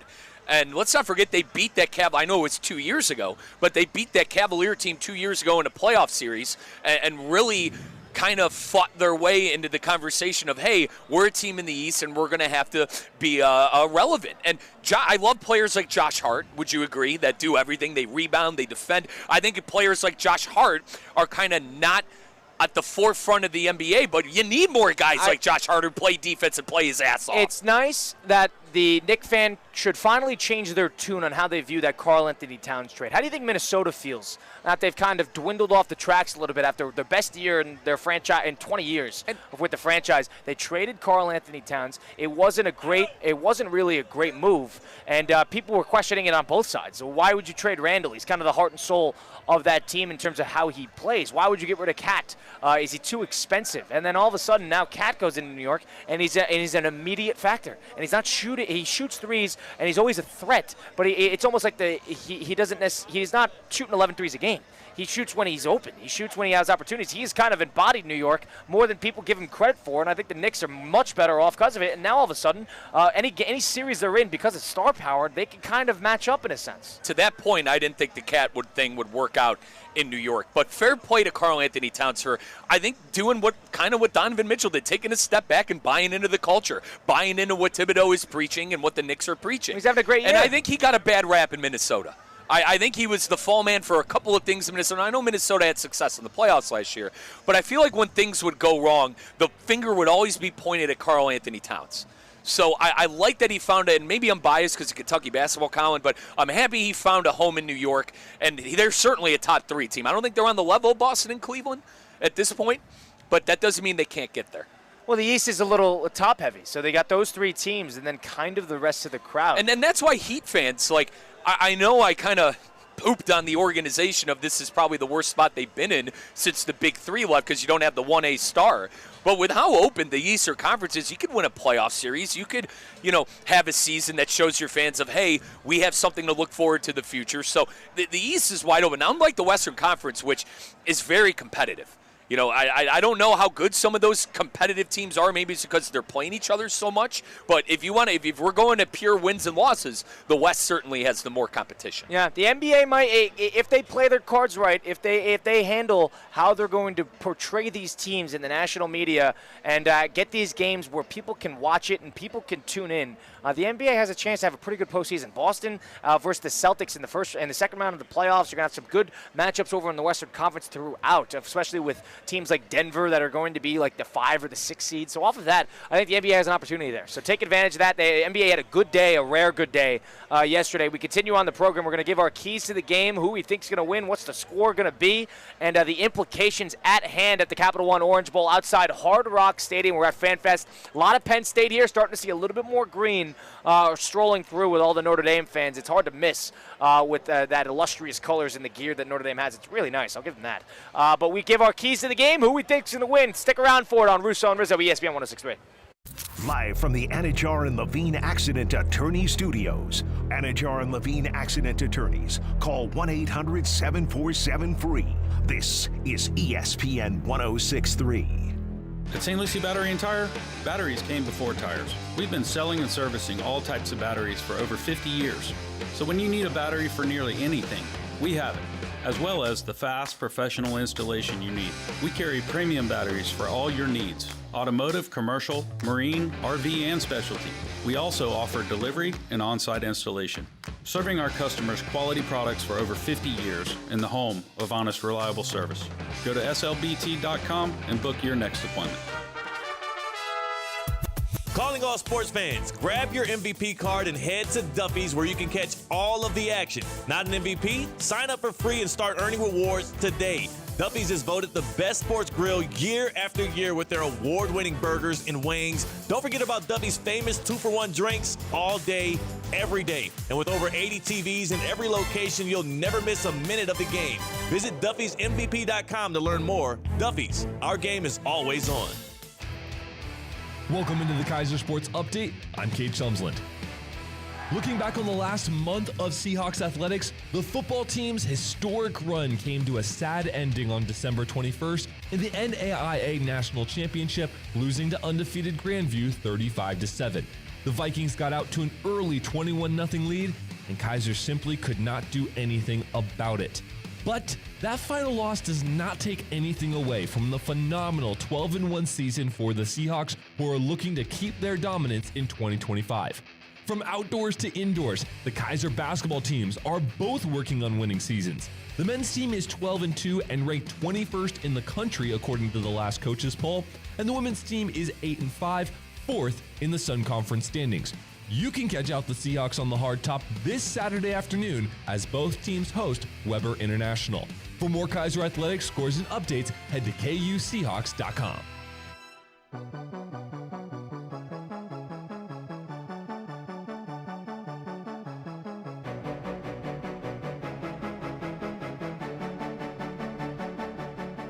Let's get back to the Anajar and Levine Accident Attorney Studios. This is Russo and Rizzo on ESPN 106.3.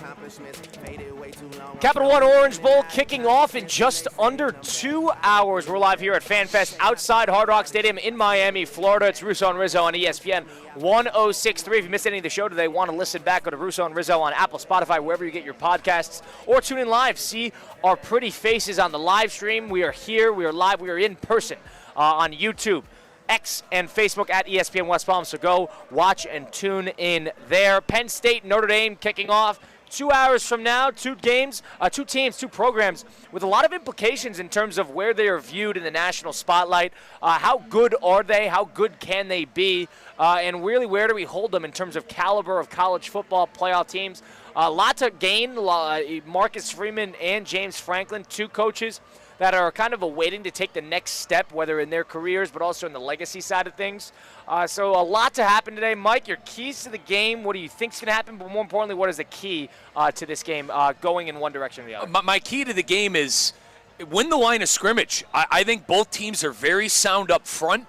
I think Notre Dame has a great offensive line and defensive line, and same thing for Penn State. I know it's very, kind of a cop-out, but I truly think whoever wins the line of scrimmage battle is going to win this game. Are the edge rushers that CCAT, our producer who went to Penn State, that's been talking about all year, are the Abdul Carter and company, are they going to be able to disrupt Riley Leonard and what Notre Dame wants to do? Notre Dame's going to want to establish a run and run the football. Riley Leonard was able to use his legs against Georgia to set up Notre Dame and to get some points, get some field goals and whatnot. We took the under in this game. I think it's going to be low scoring. So I truly think whoever wins the line of scrimmage battle, as cliche as it sounds, whoever wins the line of scrimmage battle tonight is going to win. And then also a second layer, who's going to have the big play?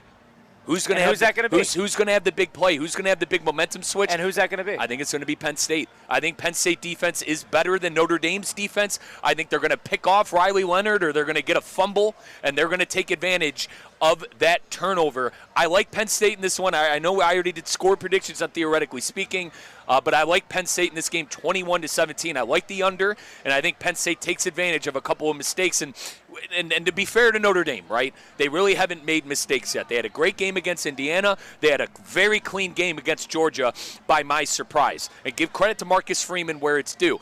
And I want to say one thing, too. I know the narrative of the loser of this game is going to be kicking themselves in the foot. They're the same old, same old. I don't know if that's the case.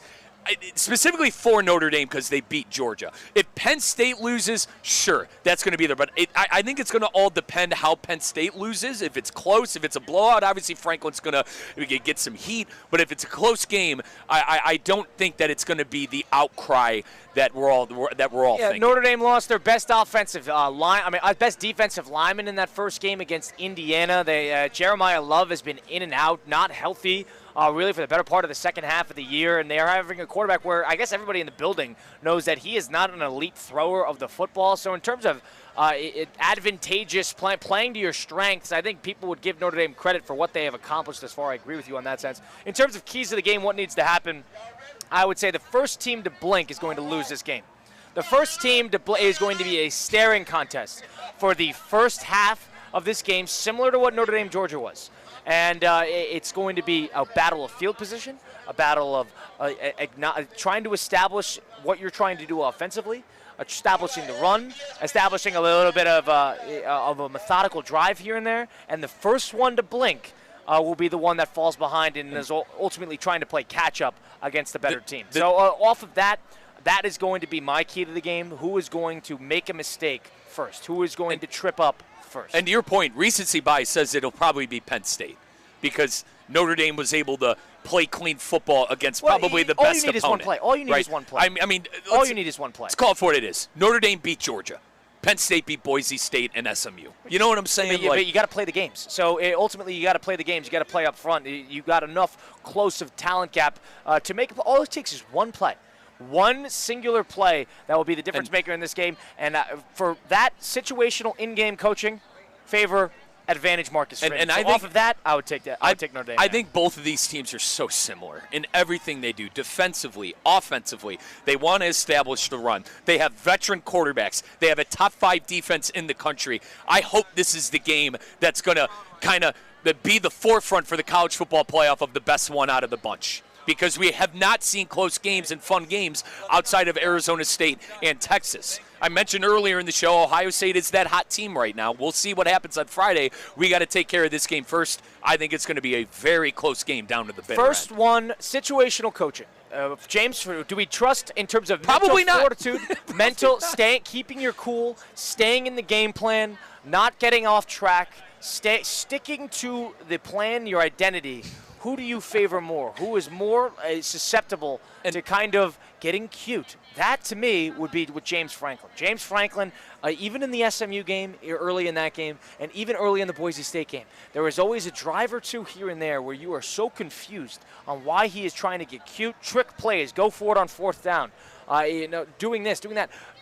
It's just not consistent into their identity. Off of that, watch him try to get cute tonight. If it's 3-3 after the first quarter and nobody can get anything going offensively, and Penn State's on their own 45 on a 4th and 3, and James Franklin's trying to do a fake punt with a toss with one of the gunners. That, to me, that's classic Penn State. It is. That is classic James Franklin getting in his own way and all of a sudden giving them an upper hand. If that is what I would put money on, if my money was somewhere, that's where I would put it. If I could play devil's advocate, Marcus Freeman's not perfect either. They have the worst loss of the season out of any of these teams left in NIU. It's ancient history. It was 3 years ago. It's ancient history. It's 3 months ago. It's ancient history at this point. And also, I still go back to Freeman not having enough guys on the field in the biggest game. You want to talk about had. 3 years ago? So, Jeez. 2 years ago. But Colin, he's not perfect either. Like, I know James Franklin, trust me, he has his flaws Franklin has his flaws more than Marcus Freeman, but Freeman ain't perfect either. And I don't think I'm not saying he is. He outcoached Kirby Smart 10 days ago. So off of that, in terms of favorability, recency bias. I hear you. It's not even bias. It's recency. What's happened recently. Proof's in the pudding. Yes, the proof's in the pudding. You have one guy who has been there before, who has been in big games before, and one guy who just outcoached a two-time national champion. Who's the more talented team? I probably lean towards Penn State.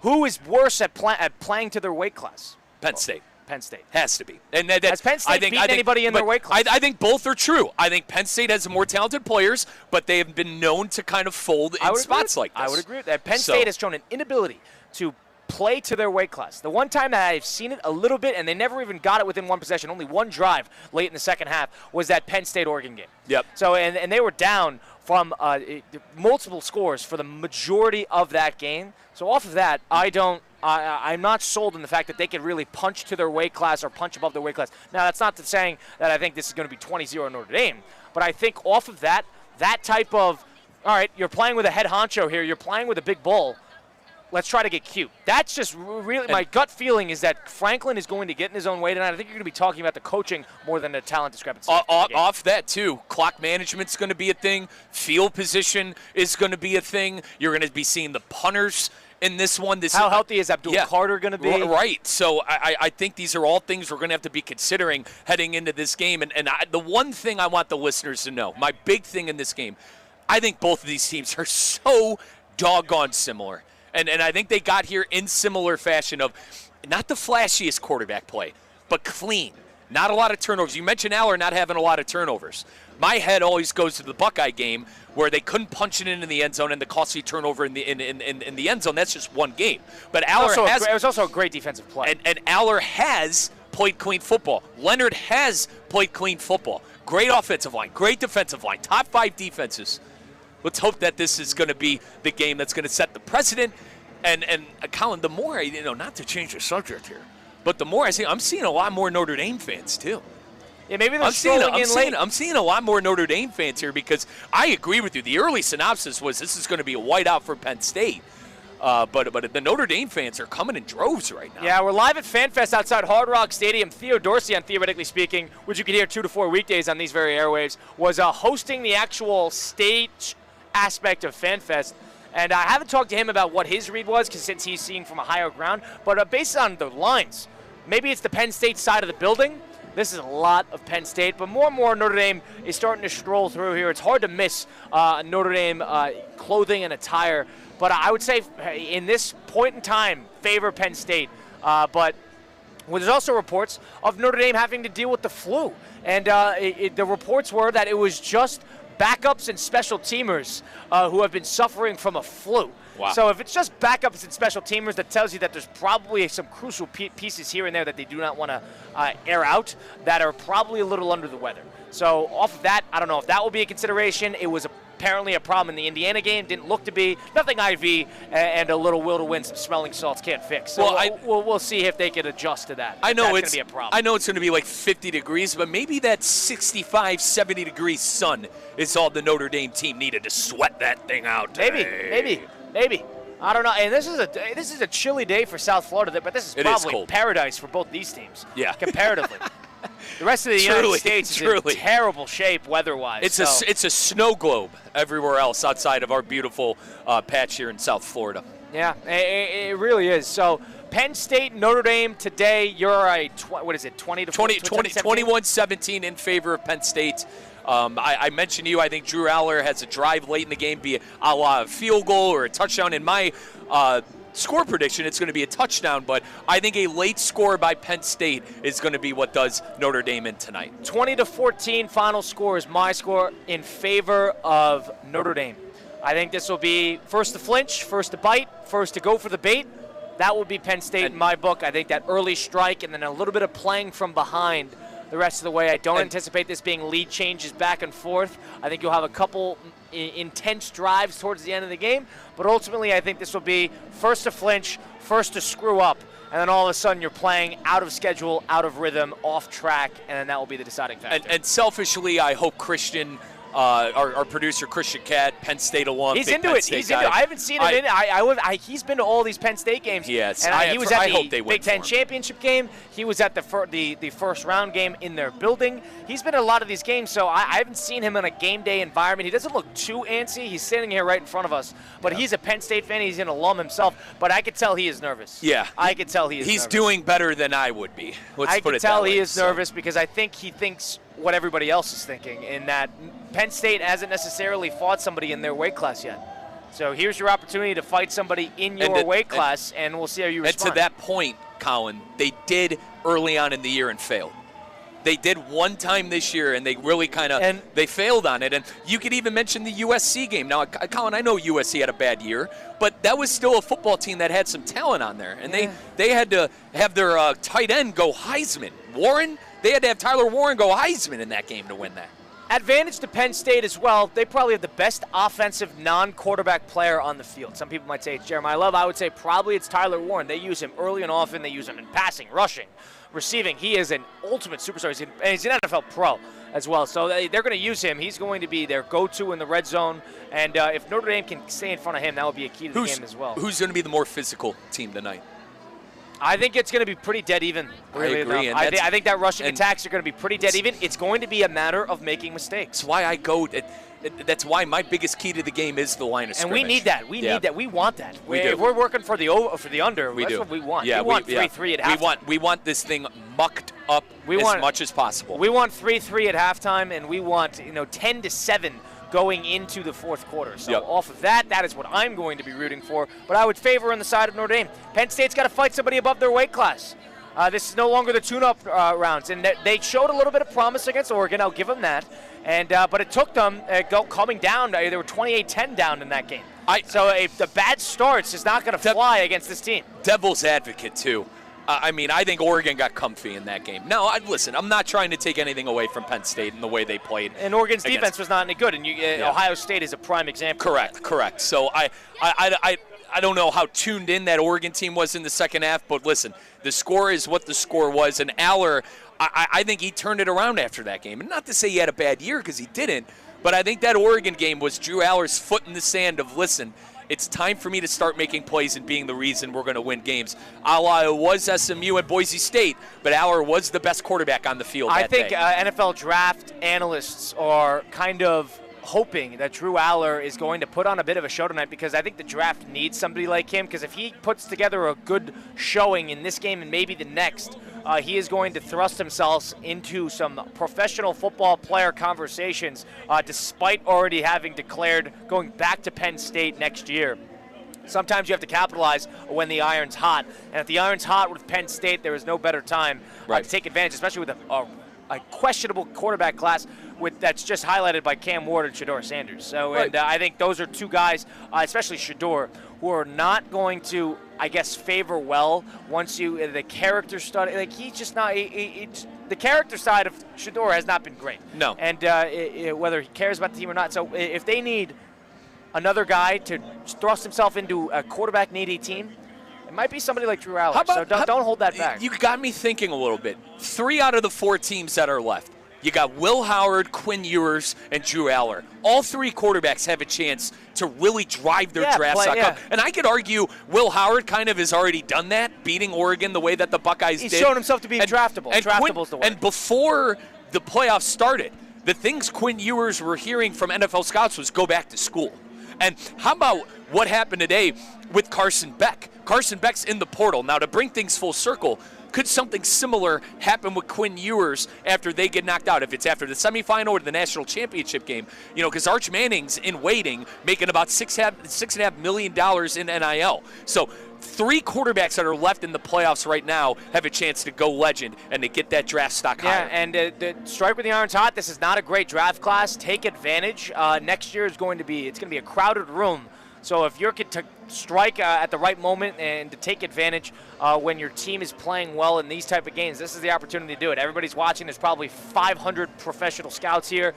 So take advantage for somebody like Drew Aller, and for tomorrow, somebody like Will Howard and Quinn Ewers. Riley Leonard, listen, you probably need a little more, buddy. So I'll put it that way. Yeah. But in the meantime, FanFest has been a great time. Appreciate them for having us out. The Capital One has done a great job with all these activations. You got the U.S. Army right next to us. I saw some rock climbing over there. We love our troops. Yeah. Homestead Miami Speedway's right in front of us with a driving simulator. Theo Dorsey went on a helicopter simulator. Wow. With the U.S. Army. Nice. So it must have been a nice one. Apparently he crashed it twice. Have you ever been in a helicopter? I have. Yes. Yeah. Yes. I once. have too. It was like a recreational helicopter, but yes. Nice. So I've been in a helicopter, but Theo was crashing them left and right in that simulator. Theo's not going to be our pilot. That's for sure. Theo's not going to be our pilot. He's not going to be our pilot. There's also a pull-up bar over there. You were crashing helicopters, man. Yeah. Come on, get over. We got about a minute left, so try to. Come on, let's go. Let's go. All right. Theo Dorsey joining us now. First of all, how was one of them. How was FanFest? How was the FanFest, first of all? Oh, that was crazy. It was great. Dan Marino was amazing. I asked him which South Florida sports legend should get a statue next. He said Pat Riley. It's a good answer. Wow, it's probably right. You ask him what he thinks about Jimmy Butler. I think there's your answer. Well, he's like, he's probably good on that. He also did say he said no comment when I asked him how good was D Wade statue. I didn't ask you. Of course. Score prediction for this one. I'm gonna go 21-17 Penn State. God, it's the same score as me. Let's go. Yeah, let's ride, baby. Hey, did you hear me do the All We Big Are? Ten. I did the We Are. And apparently they say you're welcome. They say you're welcome. I didn't know that either. That was surprised by the North. That was new to me. We Are Penn State, and then to you're welcome. You say thank you. They say you're welcome. It's great. Correct. That's Theo Dorsey, Mike Rizzo, Colin Russo here on Russo and Rizzo on ESPN 106.3 live from FanFest. Appreciate them having us out. Hard Rock Stadium. We got a big game tonight. Enjoy the game. Enjoy the weekend. We'll be back at it tomorrow, 4 to 6 p.m. It's ESPN 106.3.